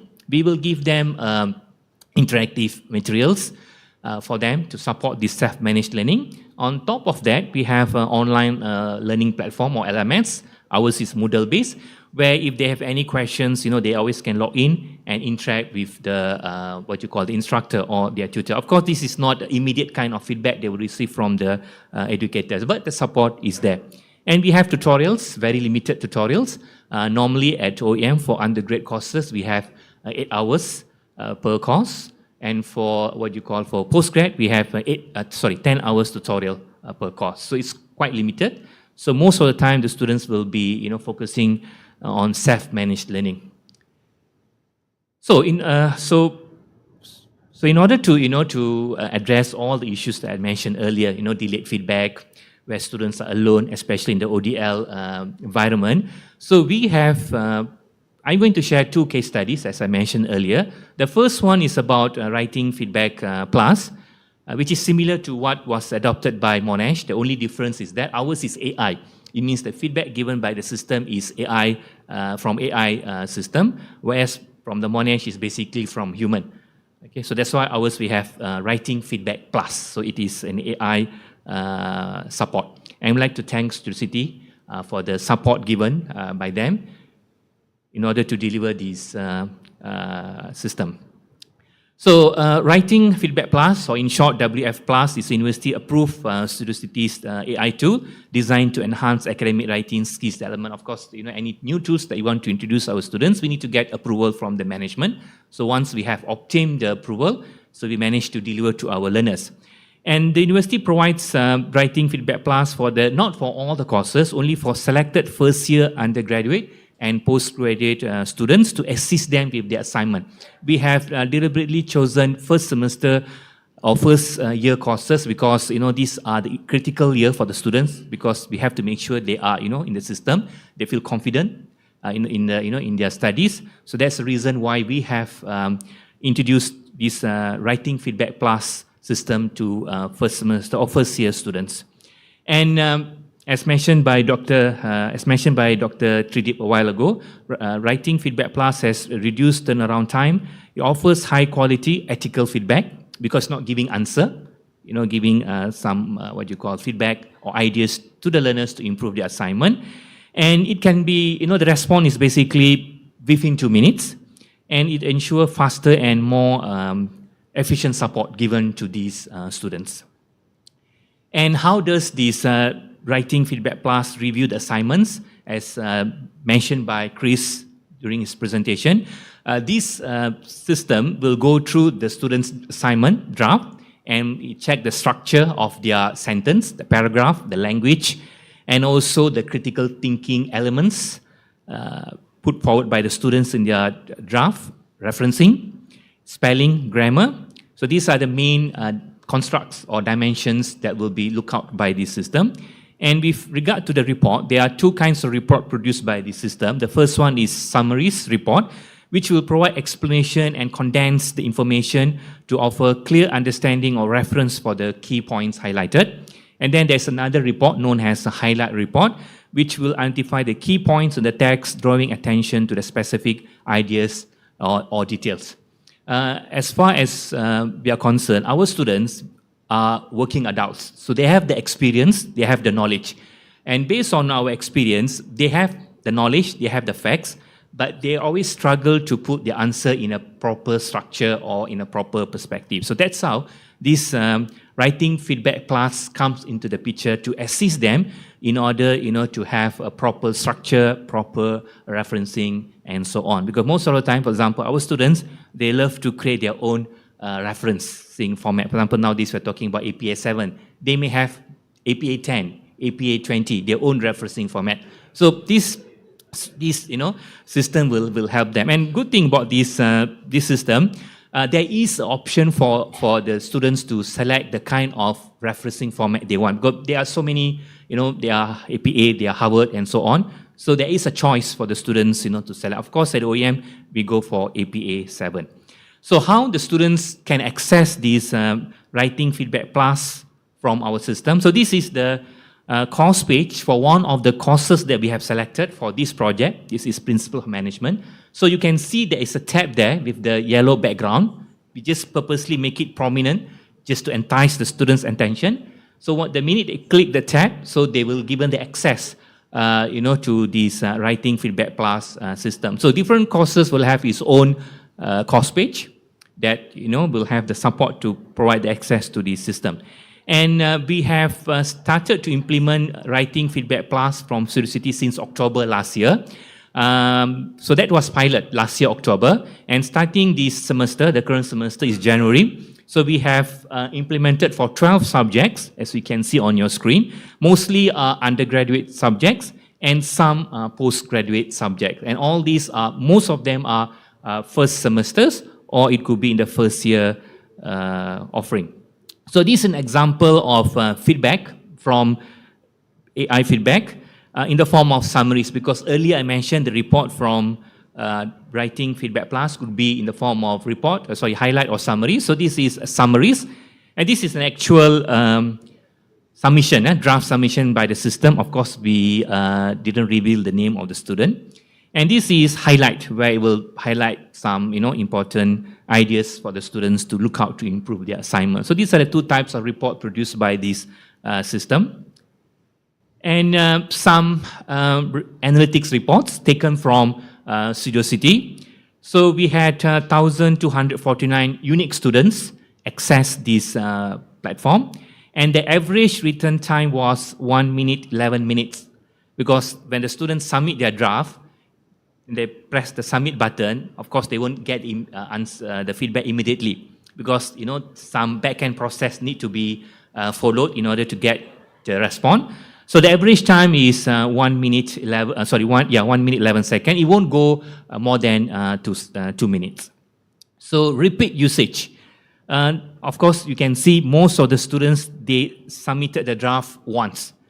Okay, but when we average, all these repeat usage, the average is 2 average interaction per student. Okay, even though here it says most of the students just use once, but which is not so bad, because when the student upload the draft, it is basically is in the complete form, and then they submit, and then the AI system will give a feedback, and it's a very thorough, and that is good enough for them, to improve their assignment before they submit it for into our system for the final submission. And most active day was Sunday. It makes sense because our students are working adults. They don't have time during the weekdays. They only have the time during the weekend. Okay, so Sunday, and active time is 10 p.m., not 10 a.m., it's at night. So just imagine if they are active on Sunday and it's 10 p.m., and if they have any question to ask, there's no one, there to assist them. Even if they, submit or, post their question in our forum, they will get the, feedback maybe after 24 hours. But here, they will get their feedback almost immediately. So the case study 1, which I, explained a while ago on Writing Feedback Plus, offers valuable insights into the use of AI-based feedback for students, particularly in understanding how such systems influence students, especially on the behavioral intention to use the system, satisfaction, and also trust in these AI-generated responses, and also the perceptions of receiving negative feedback. So these are we thought when we did this project, these are the good area for research. So eventually, this lead to this research objective. We have 4 research objectives. First, to examine the students' intention to use AI-based Writing Feedback Plus system for academic writing support. The second is to evaluate students' satisfaction with the feedback received through this system. And then we want to also investigate the student trust in this system, because it always, curious in our mind, if the feedback is from the robot, will they take it seriously? Will they trust the feedback? So that's why we put it as one of the research objectives. And also want to explore the impact of negative feedback from this system on students' motivation, perception, and willingness to improve. When I say negative feedback, is basically constructive feedback given by the system that points out error to improve or areas needing improvement. So this is the methodology. We give the access to the students through our LMS, and then they have the option to submit their draft assignment to this Writing Feedback Plus for review. And of course, they always can submit unlimited time to make their work get more polished. And then we ask the students to fill up a survey form, which we have formulated, given to the students in the form of Google form. And then we did this data analysis. So these are the components that make up our methodology in order to get the answers for this research objective. And for, as I mentioned earlier, the students need to fill up the questionnaire. So these are the components of the questionnaire. So as you can see, we ask about satisfaction, 3 items, or 3 questions on satisfaction, usage intention, the trust, and also negative feedback. So each of these will have 3 questions, and we have 4 objectives, so you have 4 components there. And down there, you can see 3 more: system quality, information quality, and service quality, which is not highlighted in this research objective. I will explain later why we have that 3 more components. But we just focus on satisfactions, usage intention, trust, and also negative feedback. Before sharing the results, a bit information about the respondents' profile. Earlier I mentioned 1,249 students use this system, and out of these actual usage, we give the access to the students to fill up the Google form, and 179 students fill up this survey form, which make up 14% of the students who actually use the system, which is not so bad. And out of these respondents, 73% are postgraduate learners, and 27% are undergraduate students. The gender, female. I think they love to fill up the survey questions, 81%, and male, 19%. Average age, 30.6, okay, closer to 31. Unlike Monash, the average age could be 22 or 23. Ours is almost 31 because we are dealing with adult learners. So that's why the age, is a bit higher at the higher scale. Okay, now, this is the survey outcome. So let us focus on the first research question to examine students' intention. So this is the keyword, students' intention to use the AI-based writing feedback plus system for academic writing. So basically, we're focusing on this writing feedback plus system from Studiosity. Okay, this is the first question. Hopefully, it's not too small. But anyway, I will read the question. I believe it is worthwhile for me to use the AI-assisted system for assignment. So as you can see, it's from Likert skill 1, strongly disagree, to 5. 5 is strongly agree. So as you can see here, I think for this question, more than 80% of these respondents give a very positive remark or indicator to these questions. Of course, there are some small number here who disagree, but of course it's difficult to satisfy everyone. But 80% are happy. They say they believe it is worthwhile for them to use this AI-assisted system for assignment. Second question for this first RO1.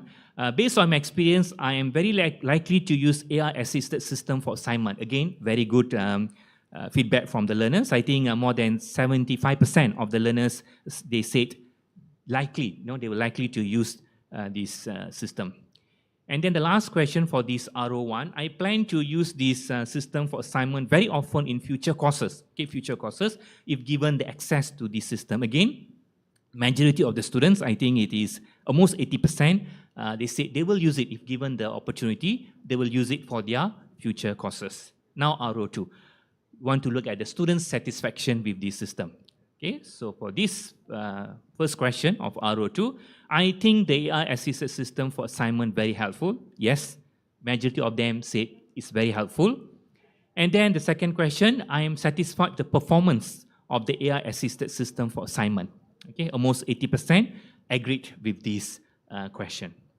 And the last question for this RO2, overall, I'm pleased with the experience using this system for assignment. Yes, majority said they are happy with this experience they gain from the system. Very small number disagree, which we can ignore because too small. Okay, now trust. To investigate students' trust in this WF Plus system. Okay, so I will trust the feedback provided by this system to improve academic writing of my assignment. Yes, they trust the system. As you can see, most of the learners or majority of the learners they give a positive in the indicator to this question. I think I can depend on this system for assignment. Yes, again, very good response. It means they believe the system is reliable for them to use it to, for the assignment. I feel more comfortable exploring and completing various tasks with the support of the system for assignment. Again, it is a very good outcome from the learners. And lastly, an interesting one, to explore the impact of negative feedback from this writing feedback plus system on students' motivation, perception, and willingness to improve. Because I want to see how this negative feedback, because most of the time when the students submit their draft assignment to this system, they will get a negative feedback. When I say negative feedback, it's a constructive feedback. So how they will take it when it is, generated by a robot or by a AI system? Okay, the first question, I feel demotivated after receiving negative feedback from the AI system. So as you can see, most of them disagree with this question. It means they don't get demotivated when they get negative feedback. It means that negative feedback has limited adverse emotional impact on most users. The AI system negative feedback helped me to identify my weaknesses in the assignment. Yes, okay, most of them say yes. And then the last question for this objective, I use the negative feedback from the AI system to revise and improve my assignment. Okay, so most of the students or majority of students, they agree with this question. It means they take whatever feedback, especially the negative feedback given by the system in a very positive manner. So the conclusion is that, so the findings of this study indicate a positive receptions of writing feedback plus AI-generated feedback among our students. And across all the objectives from R01 to R04, the results is quite favorable. And students demonstrated strong intention to use the system. They are satisfied. And they also showed a substantial trust in the system. They trust this AI system, even though there's no any human intervention in the system.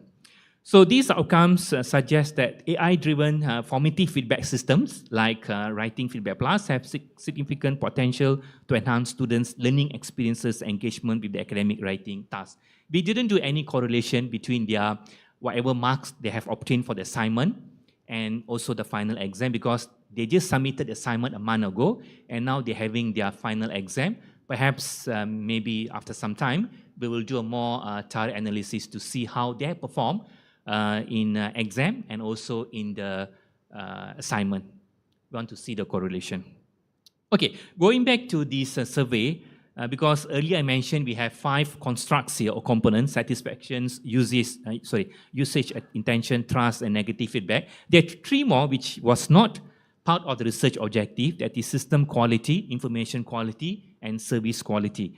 Okay, these there were 3 items or 3 questions for these 3 more components down there, which we didn't report here because this will be a work or something that we want to do it part of our future work, where we want to had another research objective 5, RO5, to improve this so-called information system success model by adding trust as a bridge and negative feedback as an influence to better understand users today and predict system success more accurately. So this is information success model by Dillon and McLean, which was introduced in 2003, almost 20 years ago, more than 20 years ago.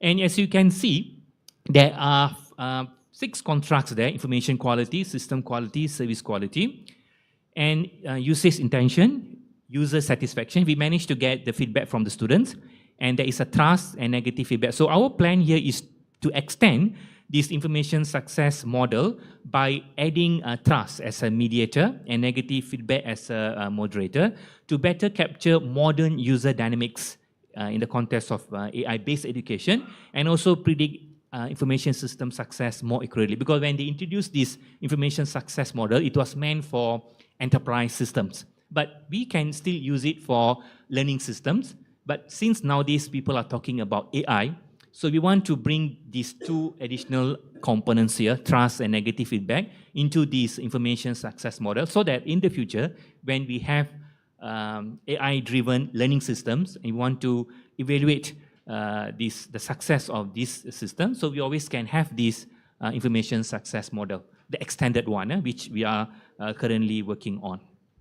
Okay, so that was case study number 1. And for this, first case study, I'd like to thank Studiosity Chris for the generous research grant provided. But when we did this research, there were no influence from them. It was done independently by us. Okay, second case study is on this so-called application known as Code Mentor AI. It's not as sophisticated as Studiosity Writing Feedback Plus, but some a minimalist system that we have developed at OUM.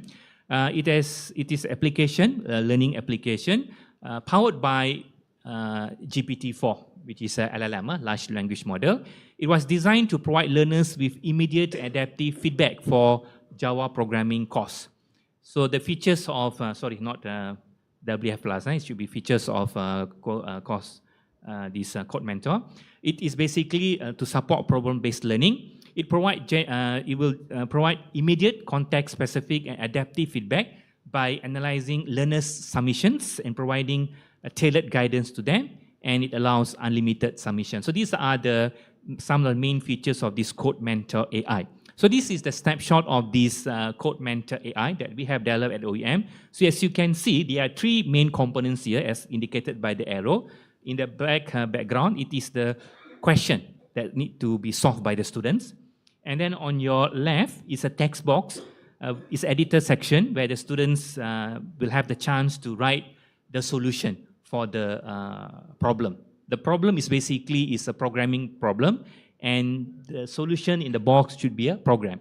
And on your right, the one highlighted in the green font is a feedback given by generative AI.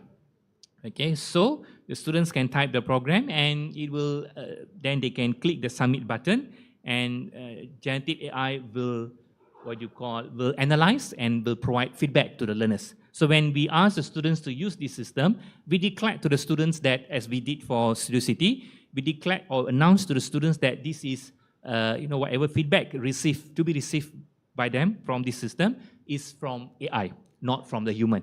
But we didn't tell them that this is supported by a GPT-4 as a backend. They didn't know about that, but they know that the feedback is AI-driven feedback. So how we implement this? This is instructional approach. First, we ask the students to attend the tutorial session. And then in one of the tutorial sessions, after they have attended the tutorial session, we ask the students to use this Code Mentor AI for drill practice. And then we ask the students to complete the graded assignment. So it means that before they have, doing this assignment, they have been exposed to programming questions or programming problem, which align to the graded assignment. Of course, it's not the same question, but the competency level and also the learning outcome are matched to both of these. The problem asked in the Code Mentor and also the kind of question asked in the actual question. So what you can see here, in the Studiosity Writing Feedback Plus, the feedback was given when they're doing the assignment. But for this programming, the feedback was given before they are into, doing this actual assignment. So that's the new thing that we have here. So this is a snapshot of actual students' interaction with Code Mentor AI. So this is actual students' program. And on your right is actual feedback generated by Gen AI. So some students' feedback. So we did a brief survey with the students, I think 29 of them in this programming class. So the first question, the Code Mentor AI helped me understand programming concepts more effectively. So almost 5. This liquid skill. And for the second question, I was able to apply what I learned through the Code Mentor AI in real coding tasks. Also good feedback.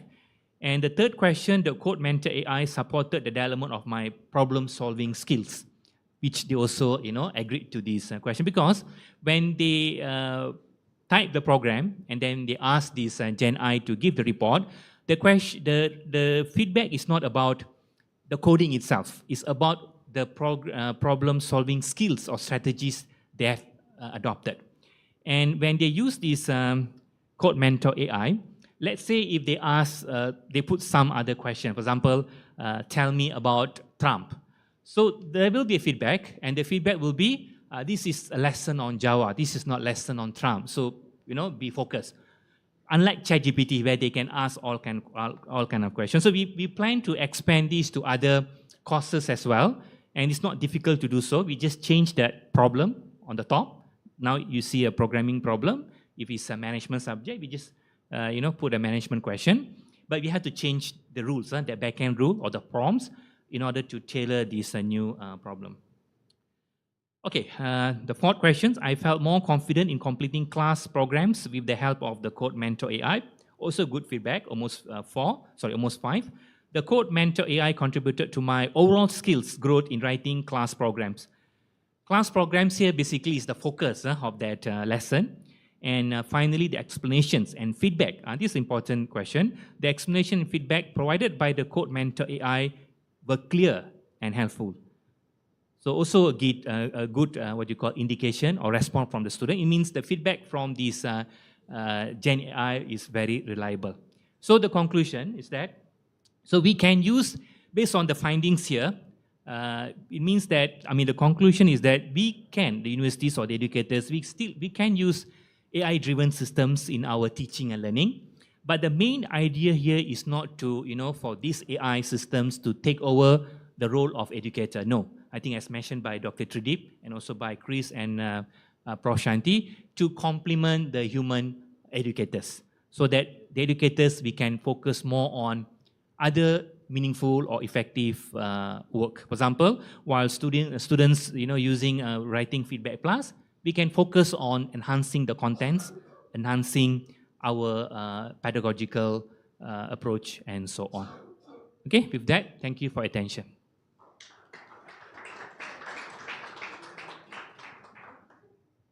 Any questions?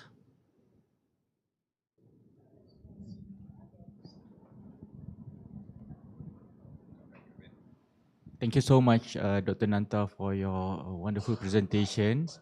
I'm Kaiser from University Putra, Malaysia.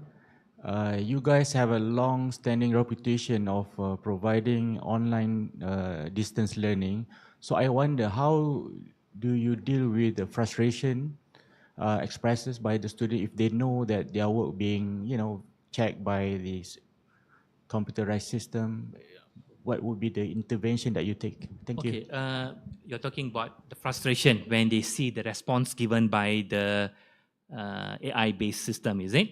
Okay, so far because basically this Writing Feedback Plus is the first AI-based system that we are using at OEM. So far, we don't focus on this frustration. And when we ask, the students to fill up the survey questions, we merely ask about satisfaction and trust, and also on the negative feedback. But your questions on frustration is very much aligned or closer to, the negative feedback. So though, based on the survey just now, as you can see here,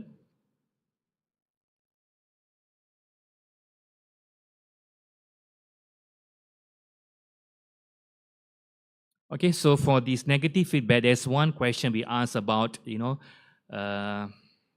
this is the one. Okay, I felt demotivated after receiving the negative feedback. Of course, the majority of them said no, which is very much linked to the frustration. But of course, definitely some of the students, being adult learners, when they see some of the messages, they get frustrated. Frustrated not because, we believe not because of the kind of response given by the question. Maybe they have no time constraint, to improve the assignment. But we have other non-AI support given to these students. They always can approach the tutors, and we also have support given at the learning centers. For those students having this so-called frustration with regard to these academic matters, we have non-AI platforms to support them. But not here, part of this AI system. Hope it answers your question. Any other question? Okay. Thanks. Thank you for your attention. I will be here. If you have any further questions, you always can approach me. Thanks.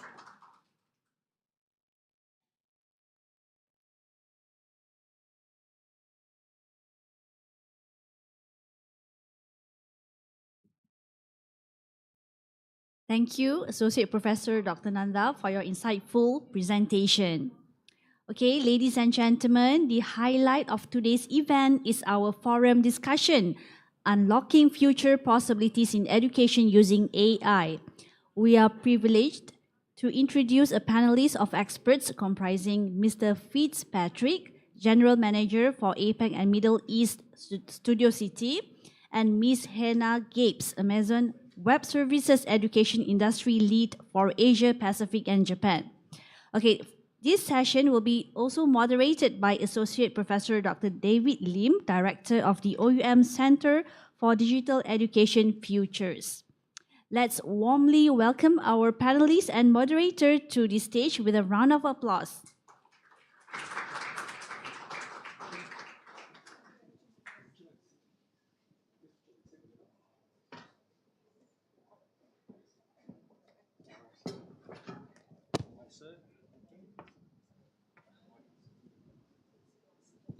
All right. Good morning, everyone, and thank you for joining the forum. My name is David Lim, and I'm the director for the Center for Digital Education Futures. Today's forum is titled Unlocking Future Possibilities in Education Using AI. And the focus is not so much on Studiosity itself, but more generally on the applicability of AI in education. So this type of forum will invite optimism, innovation, and forward thinking. But the possibilities for the future also come with questions. And we should be asking questions as educators ourselves. What kinds of futures are being imagined? What are the possible, probable, and preferable futures? Who is doing the imagining of these futures? Is it just the edtech industry? Are educators themselves empowering themselves to ask questions, to inquire, to be critical, to be skeptical? Or are we leaving the decision-making to the powers that be? Who should be insisting on the right to imagine these futures? And who has the power to realize these futures? So these are some of the questions that we're hoping to be able to answer during the forum. The forum will run in 4 parts. First, we'll have the panelists' open thoughts for about 5 minutes each. And then there will be a guided discussion for about half an hour. And then there will be a question and answer from the audience, followed by the closing reflections. So let me first introduce the panelists.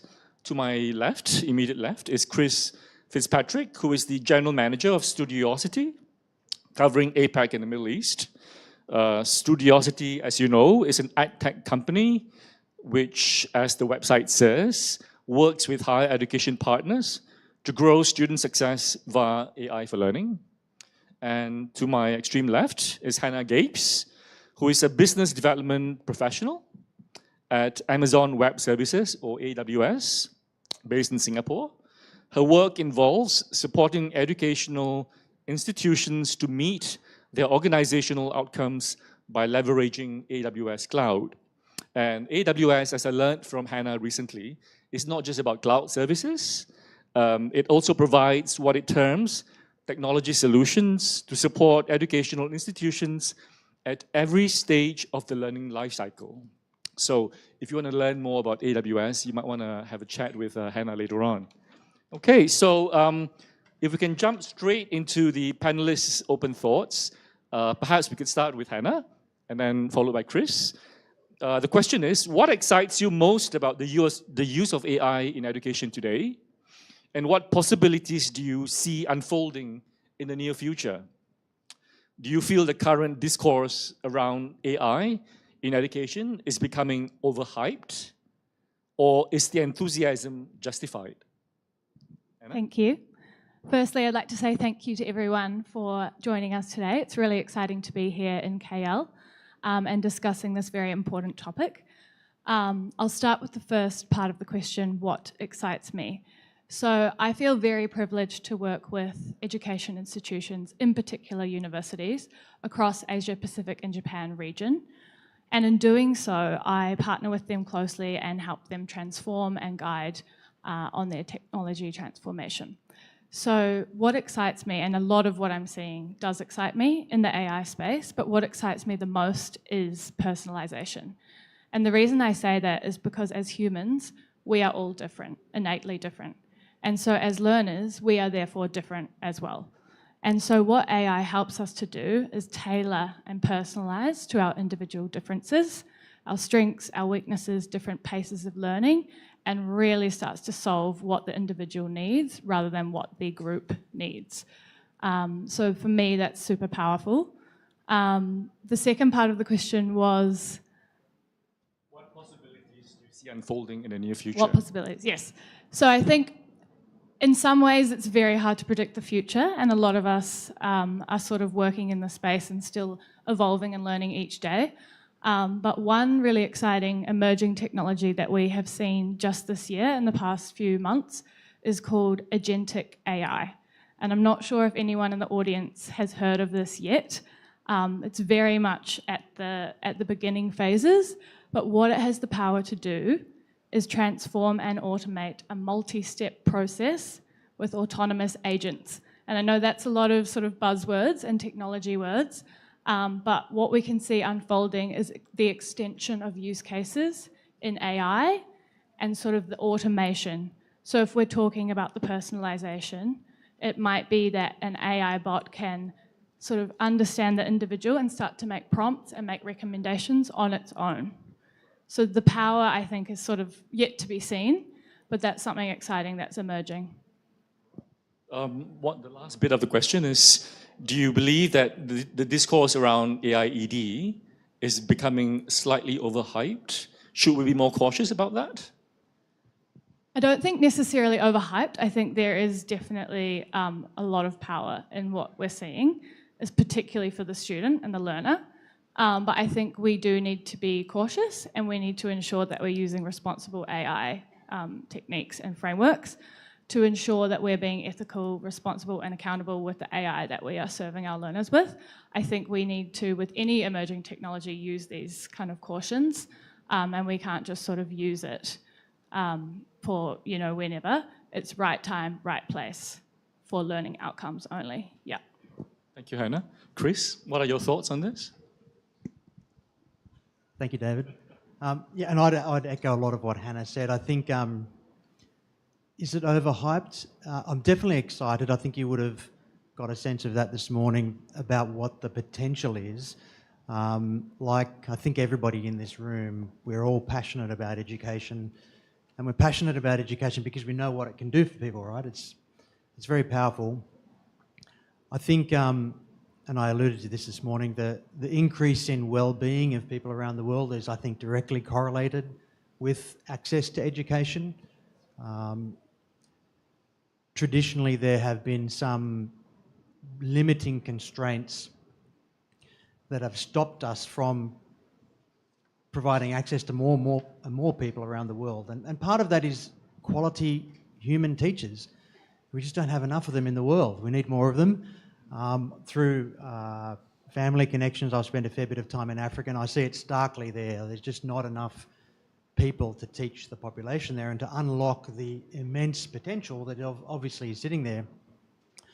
So I think we've all got a sense now that AI, thoughtfully developed, can play a big role in scaling access to quality learning experiences.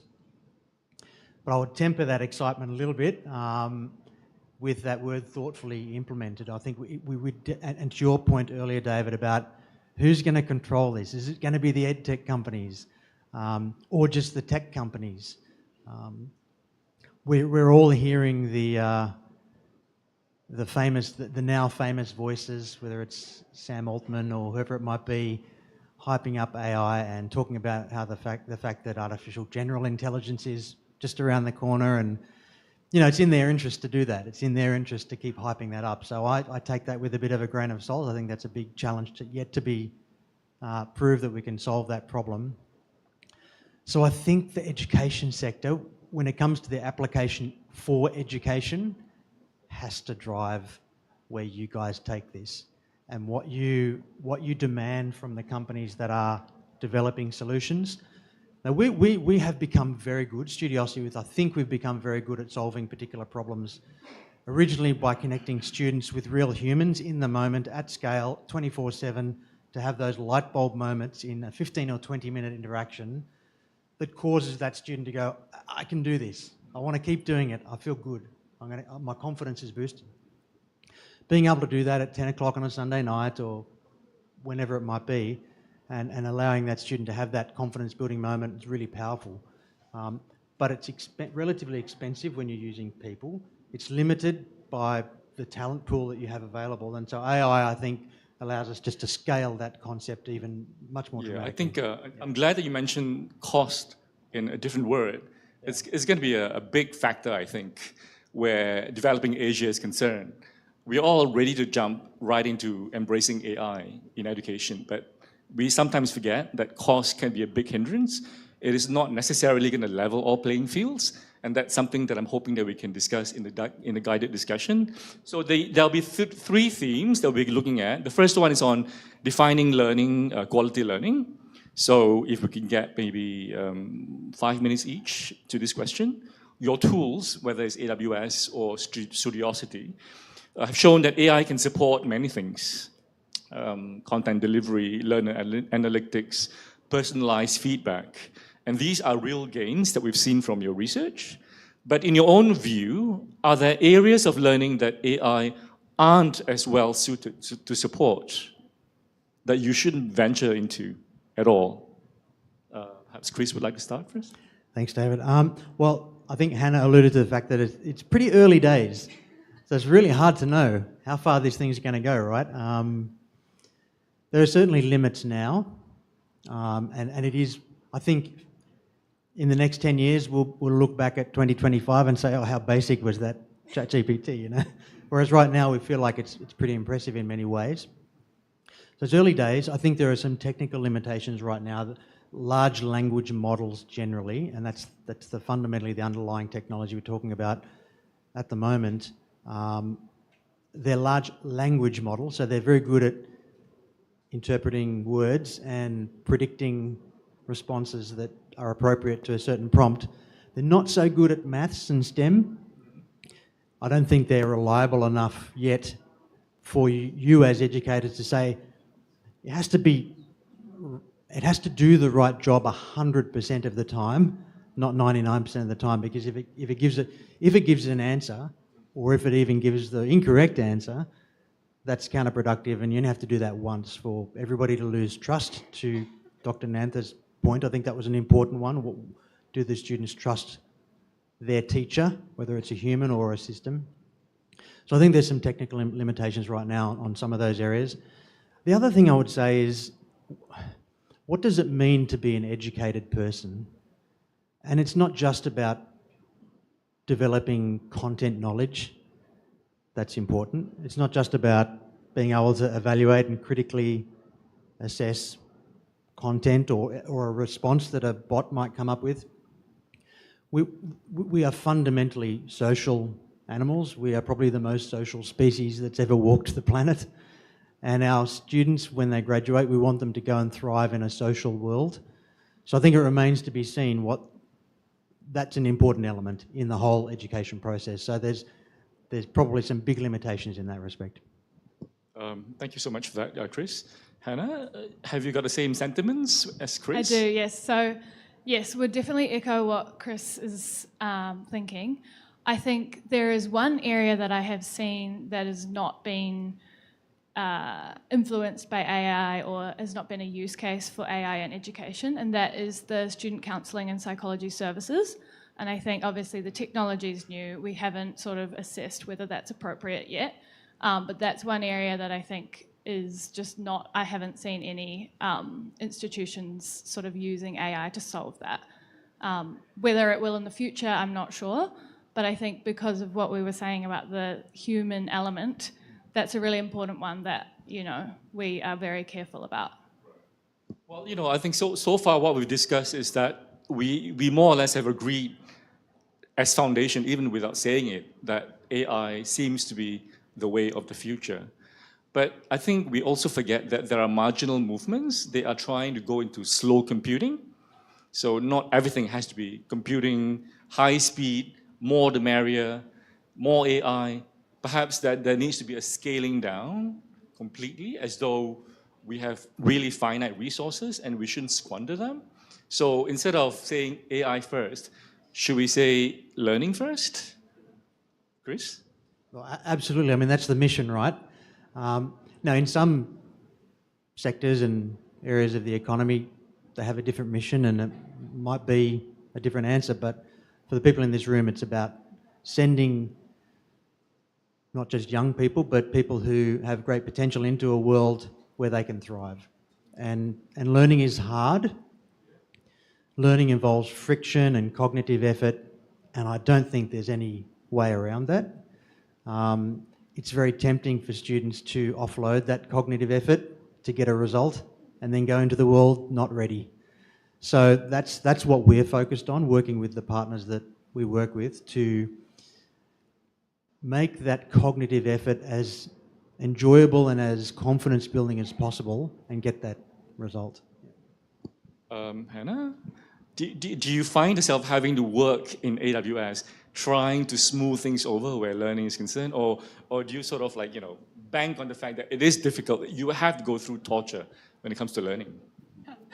I think a lot of the institutions I work with are learning first, so I don't have to sort of implement that comes with what they're already doing. And I think what we're seeing, which is really interesting, is that it's students that are often demanding the opportunity to leverage these technologies. So it's not always the institution, sometimes it is, but it can be student-led and sort of a student-centric approach, so it's sort of both sides. Okay, one last question on the theme of defining quality learning. Do you think there is a risk of privileging speed, clarity, and correctness in learning at the expense of the slower, more uncertain or reflective part of learning, which I think should not have AI intervention, but that's my position. It's something very human, where you have to be very uncertain about things, which AI takes away your uncertainties, your struggles, your reflections. Reflections, you cannot short-circuit it and arrive at the answer. It has to be a process that you endure as a human, psychologically, emotionally as well. Do you think AI should be venturing into that territory, or is that sacred space?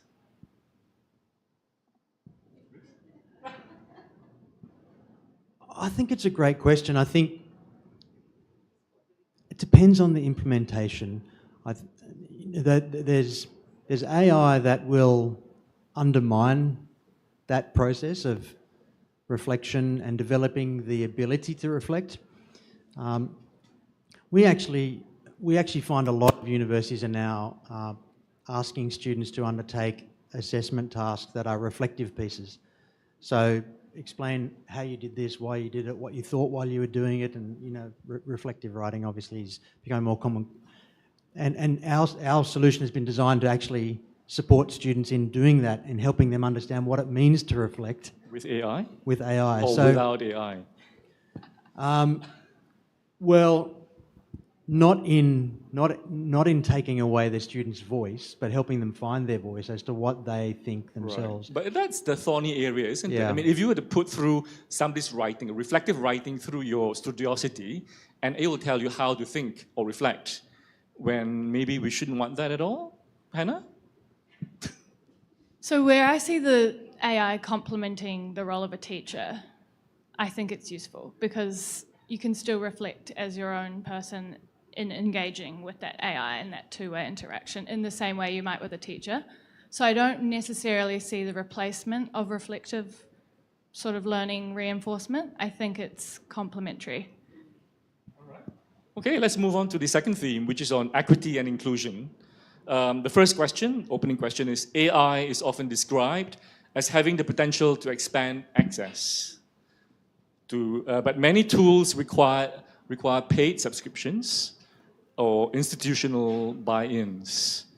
How do you think about access and equity within that commercial model, bearing in mind that many institutions, countries, communities just cannot afford these subscriptions? What is to become of them if they are locked out from your model? What can you do about it? Is that your responsibility? Yep, no problem. I think it's a great question, and it's really at the heart of Studiosity's mission. So we were founded by a gentleman who had the benefit of an extremely good education, and he was very frustrated that so many students in so many places didn't have the advantages that he had. So he started off working in parts of Australia. We were founded in Australia. And Australia is a developed country, but we have large areas where students are a long way away from resources. Nobody in their family's been to university. They haven't had that modelling. So how do we give those students access to tutoring, essentially, that they wouldn't otherwise get? So that's right at the heart of our founding. So our model has always been only to work with institutions. You as an individual student can't buy our services in the way they can pay for a ChatGPT subscription. So everybody at that institution has the same access to the same tools, and they don't need the funds, irrespective of their socioeconomic background, they get the same access. So that's a fundamental principle for us. And I think it's critical, isn't it? I mean, if the purpose of your institutions is to make your communities better places to live, that's only going to happen if everybody has the same opportunities. So that's fundamental, I think. And I think AI, because of those limitations I mentioned before, we've only got so many great teachers. If we can provide scalable solutions with the human element, the human curation, the qualified academics who are driving the content and driving how the pedagogical approach, you guys have to own this, you the experts, but then you can reach so many more people. I think that's a big tick for equity. So Studiosity will still be a walled garden, wouldn't it? Just as AWS will be a walled garden. With money, you can get in. What happens to the ones left behind? What can we do about it as a community? Not just amongst educators, but between educators and those with the wherewithal to do things. What is AWS's stand on this? So in the edtech market, I see a lot of the subscription models, going back to your commercial model, origination of the question. At AWS, we offer a pay-as-you-go model, which is actually quite different to some of the models out there. So essentially, you pay for what you use. So if you think about Grab or Uber or some of those disruptive rideshare applications, we have a similar commercial model mentality to that. So you pay for what you use. If you need more, you pay for more. And if you don't need it and you're not using it, you don't pay for that. So you can scale up and down depending on your usage and demand requirements.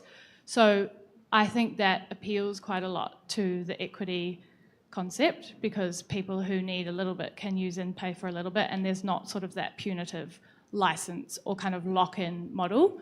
But I think we all need to do better and sort of be more inclusive, especially in Asia, where I see a lot of underserved learners. I think we can continually be doing better.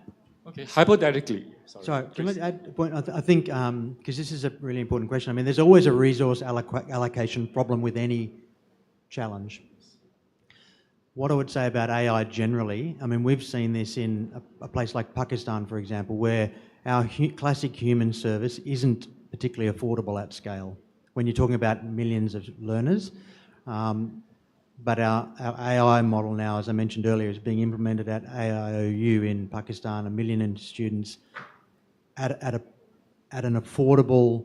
Now, who pays that is a question. Is it a third-party funder? They're putting... World Bank, whoever it might be, are very interested in the multiplier effect of education. So if you can invest in these countries with smart, cost-effective solutions, is it a walled garden? Is that a negative thing? Or is it actually a really, really smart allocation of resources to get a big multiplier effect? And that's the way we look at it. I think AI does open up those opportunities if it's done thoughtfully with learning outcomes as the objective. Well, I mean, we have, as our panelists, 2 representatives from the edtech industry, which is, interesting in itself. And luckily, I belong to the School of Critical EdTech Studies. So our job really is to critique, to be curious yet skeptical, to not embrace commercialization and platformization.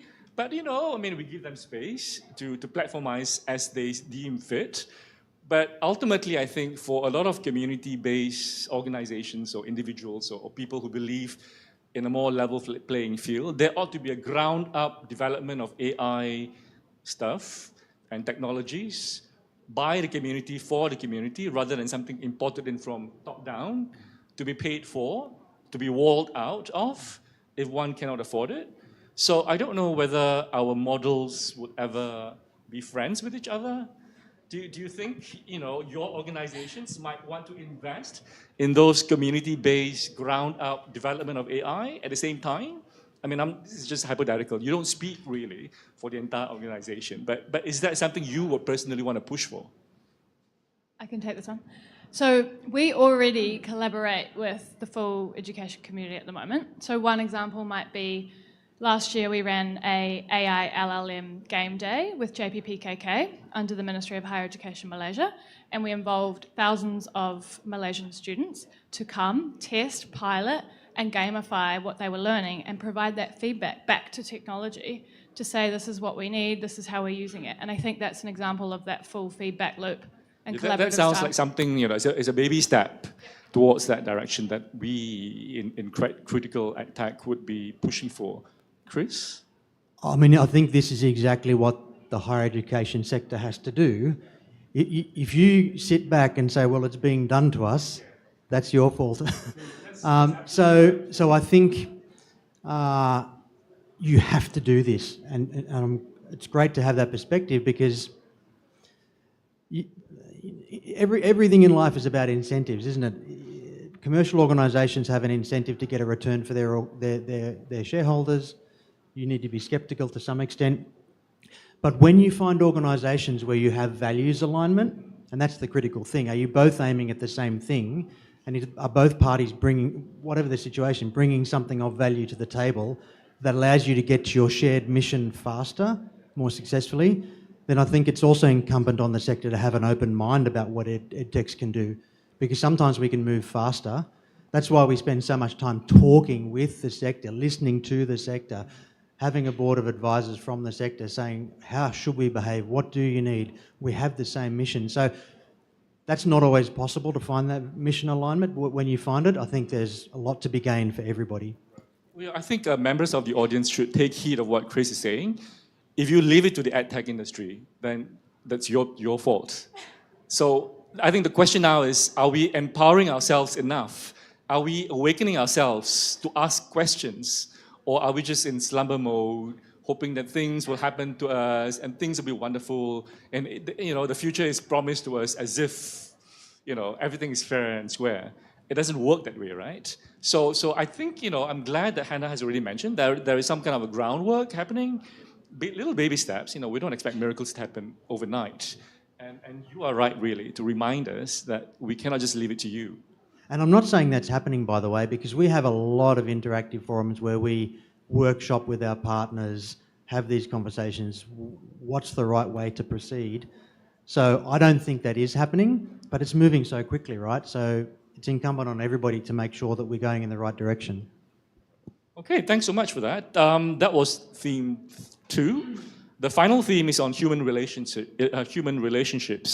in the age of AI. The opening question is, to both of you, with AI stepping in to support learning, from content delivery to assessment and feedback, where does that leave the educator, the teacher?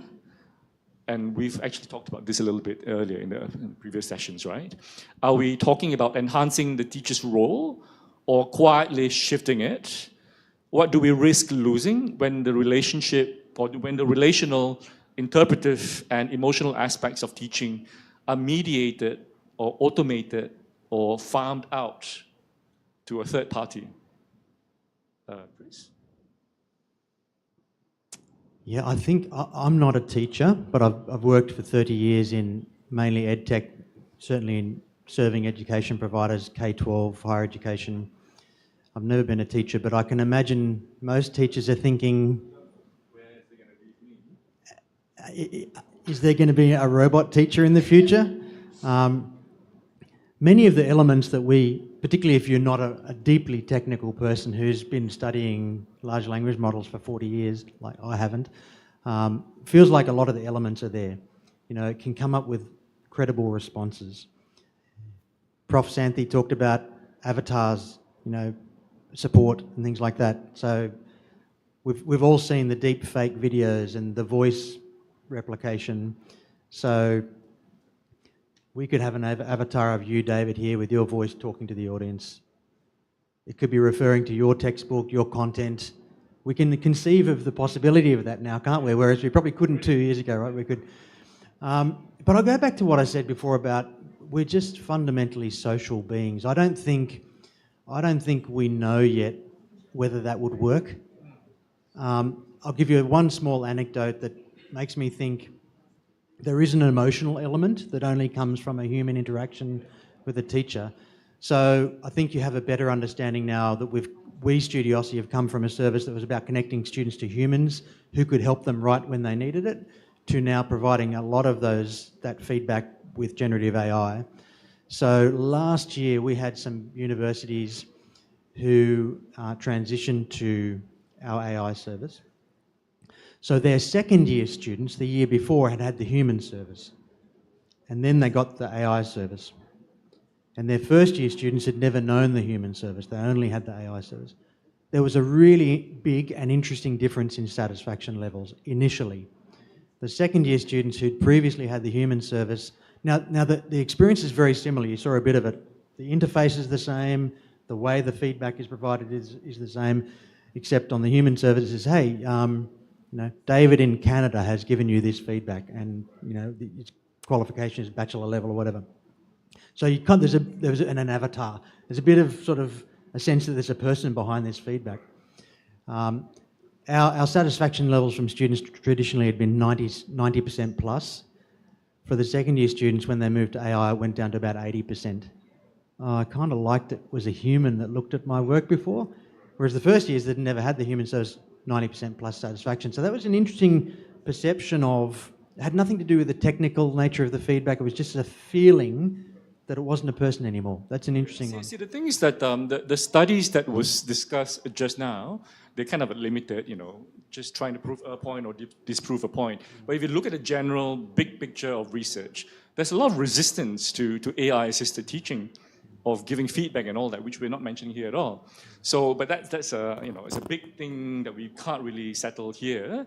But Hannah, would you like to share how you feel personally, whether it's in your personal capacity or as a representative of AWS, how you feel about the shifting position of the teacher? So in my perspective, the human element is critical, and I can't see a world where the teacher doesn't, you know, is replaced. That sort of doesn't serve what I think education is there to serve. However, I'm seeing some amazing examples of shifting the use of AI and the use of teachers to maximize both. So last year I visited Arizona State University, which is a particularly progressive and sort of technologically immersive institution in the US. They were named the top innovation university in the US 10 years in a row. So they're very much embracing AI, but also assessing critically where it should be used. And what they've done in some of their courses is they have students study the material and the curriculum with AI assistants at home or, you know, in their own environment before the class. And they come to the class and the entire class is based around group work, problem solving and social interaction. So that's an amazing sort of reform of the pedagogy where they're actually going, what do we want to use the AI for and what do we want to use the human and the teacher interaction for? And they're really trying to maximize both. That sounds like a positive way of getting things done. But let's open it to the audience and see whether we've got questions surrounding the kinds of things that we've been discussing for the past hour and half an hour. Any questions at all from the members of the audience? Are we all embracing, loving AI without question? Or do we have something burning to say that we should be curious but skeptical? Anyone? Silence means consent, yeah? Where is that? Yes. Would you like to introduce yourself? Kaiser from UPM. I'm glad that we share the same consensus about the learning as a main prominent ideas of teaching and learning context. So my concern is on the values. How can we impose values in our education, considering the digital educations, learning through online platform using micro credentials? What would be the effective way on imposing values? Thank you.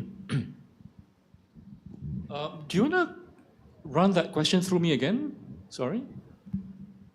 How do we impose values? Values-based education is one of the agenda, and education is very much pragmatic, progressive. So how can we impose values in our online digital learning? So you're saying that values need to be prioritized in any teaching learning activities, especially in this digital AI age? Is that the question? Okay, whom would you like to respond to that question? Chris, perhaps? I mean, if I understand the question properly, I think that's a question for any organisation, isn't it? So, and I mentioned values alignment earlier. None of us will succeed in whatever mission we're on if we don't have a very clear-eyed understanding of what our values are, and we're imposing those on the culture in the institution, the people in the institution, the technology that we use and how we constrain or develop that technology. So if we're talking about AI, we are getting better at developing solutions where the AI agent will be constrained to responding in certain ways. And part of those inputs could be, you should be behaving as a teacher with these set of values. Again, we're in the early days. How effective and reliable that is, well, we need to find out. What is the case with Studiosity? I mean, how do you constrain your output where values are concerned? Are there a lot of backroom thing that you have to do? So with the two main AI features in the platform, one was the writing feedback that we've talked a lot about today. That's based on 20 years of humans delivering formative educational feedback that results in a student learning how to become a better academic writer. And so our model, and the underlying models are a mix of different large language models. So there are many, many processes involved. Some models are better at doing some processes than others. So we're agnostic to the models. Are you drawing from all models out there? We made a decision very early to have a platform that was able to switch in and out different models because we knew that innovation was going to be so fast. Right. We didn't want to be wedded to one. Right. So and that is made possible on AWS. Is that how it works? Yeah. We're hosted with AWS, right. So it doesn't. The underlying models, there are open source models. I'm not sure about Azure. They might be more wedded to Microsoft sort of stuff. I'm not sure. We have a CTO that looks after all that stuff, but we have engineered our solution to provide feedback in a certain way. It hasn't been trained as such on large sets of data.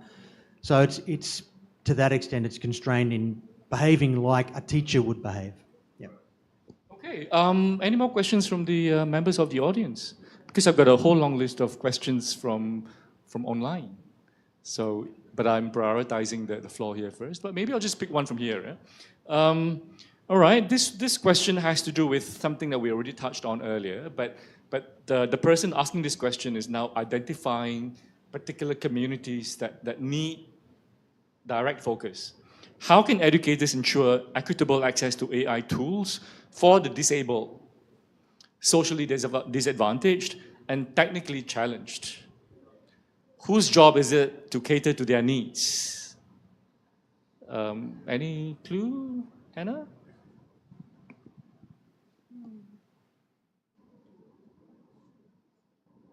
I'm trying to think if we have any solutions hosted on AWS that serve that specific group or cohort.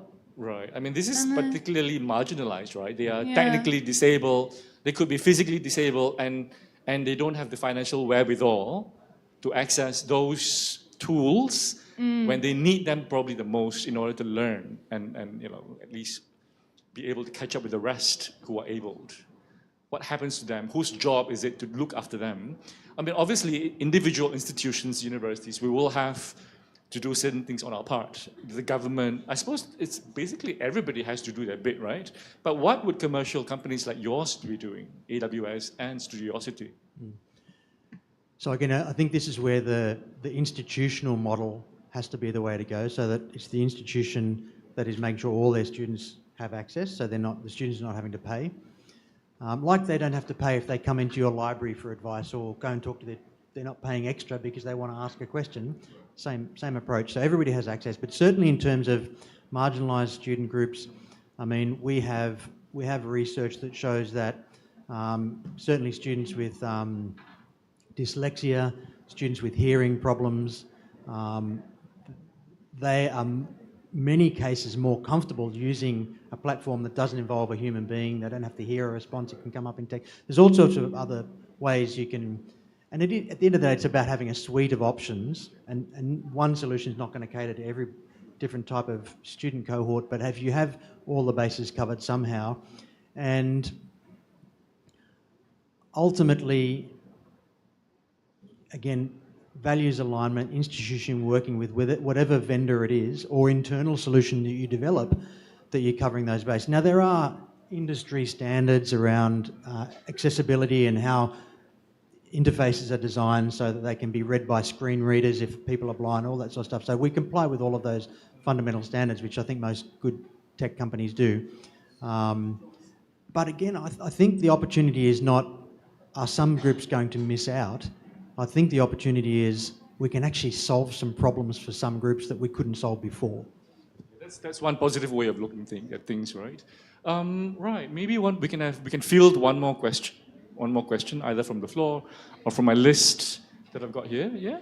Okay.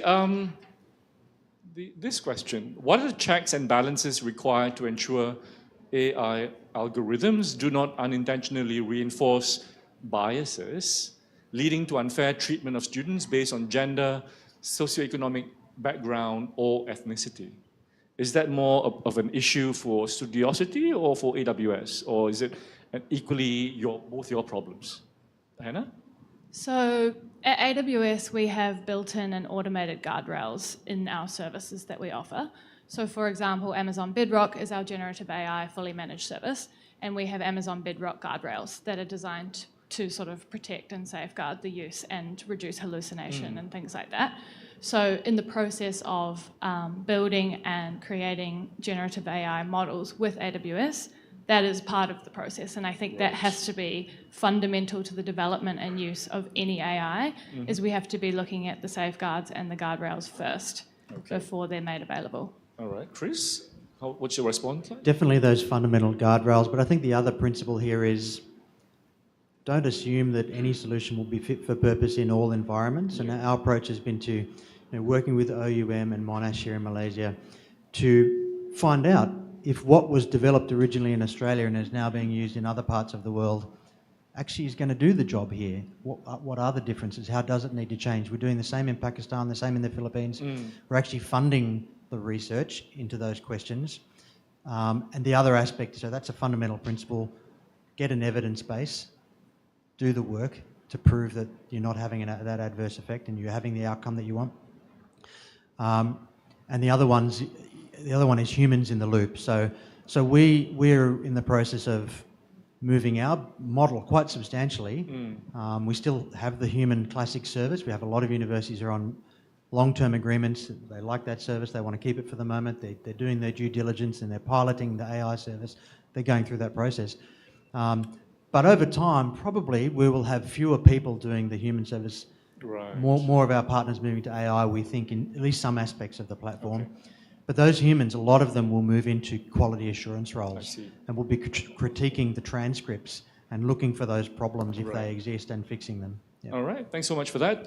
We've reached close to the end of our session. Closing reflection, if we can just give 1 minute to each of our panelists to answer this question very quickly. What's one principle or value you think must guide AI in education going forward? 1 minute each. Anna? So for me, it's collaboration, and that is not within the institution, it's outside as well. industry, educator, researcher, student, administrator, tech provider, edtech, the whole community. I think that is the way forward, and that needs to guide us. Right. I think we will achieve the best that we can if we do it together and sort of inject all of the things that we've been talking about today: values alignment, guardrails and safeguarding, responsible use. I think that we need all those perspectives for the betterment of our learners and our teachers. Yep. Excellent. 1 minute collaboration. Chris? Thanks for the opportunity today, Dave. I really appreciate it. Great to be up on the panel with you, Hannah. I would say it's related. I think and it's what I talked about this morning. It's whatever solutions you're developing, is it fundamentally developed with a learning outcome in mind, or whatever the mission at the time is. And for a staff member, it might be a productivity outcome that you're looking for. If it's about helping them to be more effective and efficient in generating lesson plans, whatever it is. But understand what your objective is, and don't be tempted to buy something off the shelf that is actually not developed for that. And I think that's happening a lot at the moment, because these productivity tools are predominant. They can do some things really well. Right. But we might be trying to do them a job get them to do a job they're not designed to do. So focus on AI for learning, and part of that is that collaboration process. It's a sales pitch. Well, tell me, am I wrong? Well, I can't disagree with you, but so thank you very much for that. I'll just wrap up very quickly. I think what we've learned in this session is that nothing is guaranteed for the future. We will have to determine how the future will be shaped. We should not let go and leave it all to whoever in power, whether it's the edtech industry or the government or whoever else, to decide for us. We as educators, we really need to sit down and think about what we want and the kind of future that we want, and we have to shape it by ourselves in collaboration with all parties concerned. So with that, I would like to thank the panelists for joining us and the audience for coming, for attending. With that, I will end the session and hand it over to our MC. Thank you very much.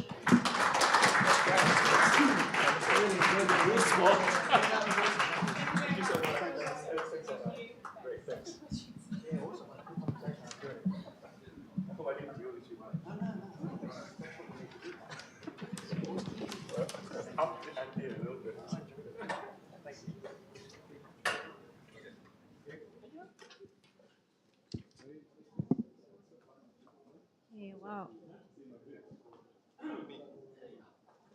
Okay, what a stimulating discussion. Our sincere thanks to our panelists and moderator for their invaluable insights.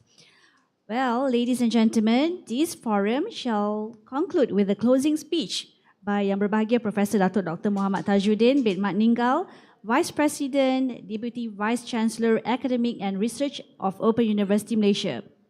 Okay, please welcome Dato' Taj.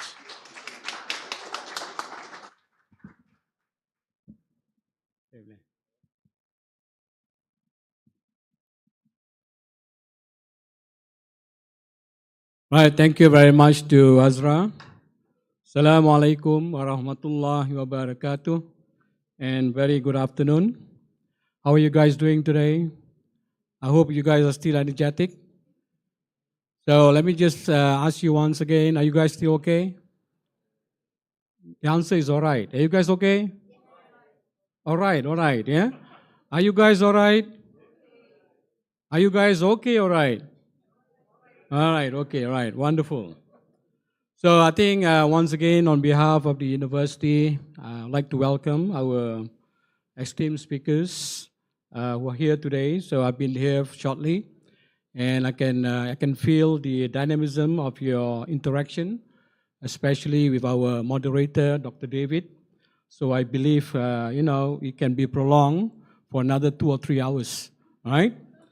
So, and also like to say welcome to all the participants coming from, I was told that you came from all over, from industry and also from the university. So thank you for making the time, and thank you for visiting Open University Malaysia.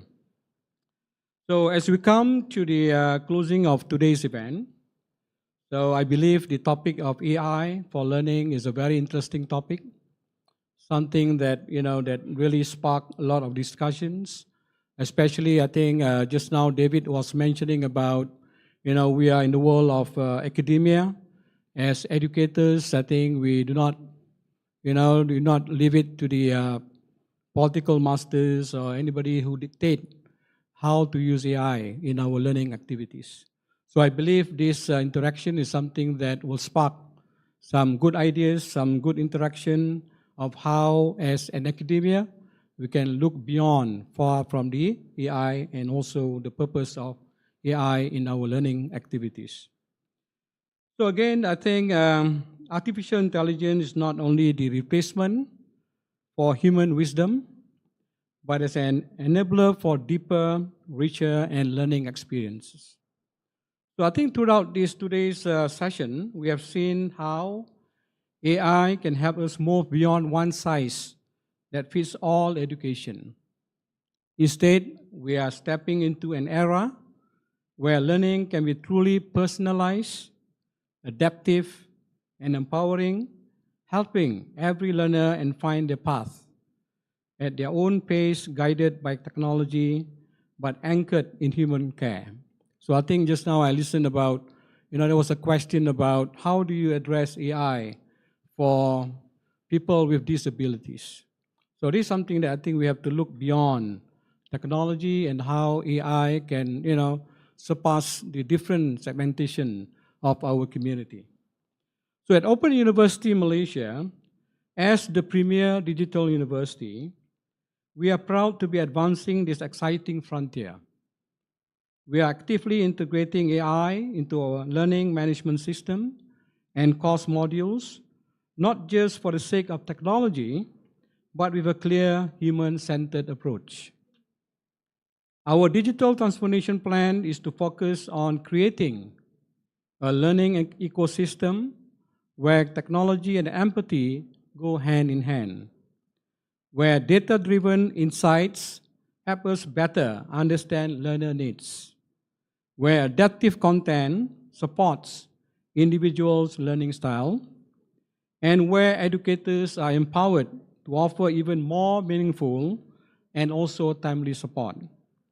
Our vision is to make learning not just more than accessible, but more personalized and enriching, blending the best of technology with the irreplaceable touch of human connection.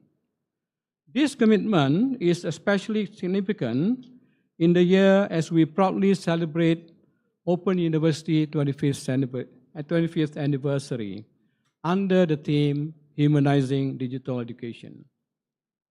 It is a powerful reminder that we, as innovate and digitalize, our ultimate mission remains to serve learners with compassion, understanding, and respect for their diverse journeys. So technology is the tool, humanity is the heart. So it's a blend between technology and also the human touch. So I'd like to take this wonderful opportunity to once again to express our deepest gratitude and appreciation to our incredible speakers. We have shared not only knowledge, but also our inspiration. I would like to say thank you to Mr. Chris Fitzpatrick from Studiosity. Let's give a hand to Mr. Patrick. And I was told that Associate Professor Tridib Saha has just left from Monash University, Malaysia. Thank you to her. And also not to forget our Associate Professor, Dr. Nantha from Open University, Malaysia. And of course, I'm grateful to Ms. Hannah Gibbs from Amazon Web Services. And also not to forget I'll call it our outstanding moderator, Dr. David, yeah? So a heartfelt thank also not to forget to Professor Santhi and your dedicated team for putting up this wonderful event. And I believe this is not only the first event that we're going to plan, and this timely event can be extended to a series of events talking and discussing about AI in our, not only in education, but AI in the spectrum of the human lives. So, and finally, to everyone here, I'd like to say once again, thank you for your curiosity, for your engagement, for making the time, and believe in a future where learning is not just smarter, but also kinder, more inclusive, and truly transformative. So we are living in the world of technology. So we are talking about not only AI, we are talking about 5.0, Industry 5.0. We are talking about a lot of this fuzzy logic.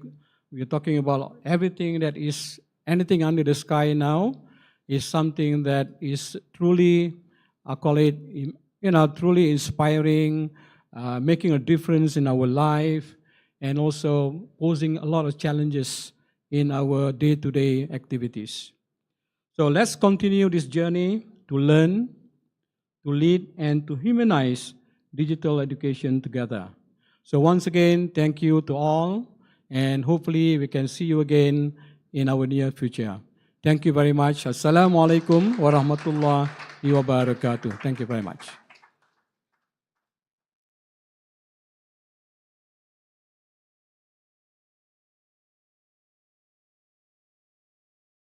Thank you, Yang Berbahagia Datuk, for your thoughtful closing remarks.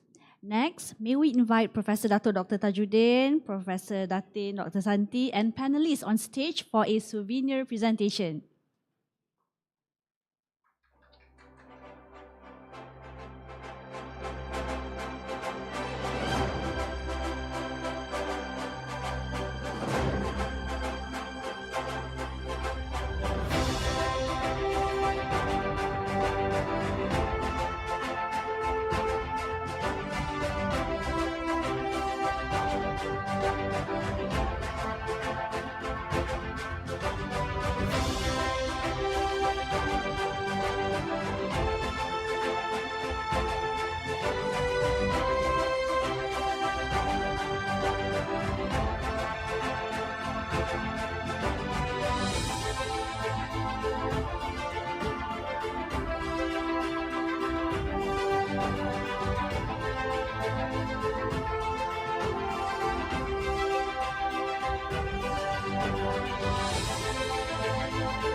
Okay, thank you everyone.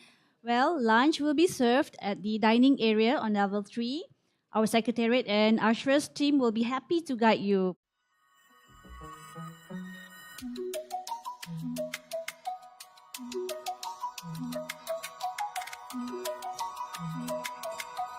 Thank you.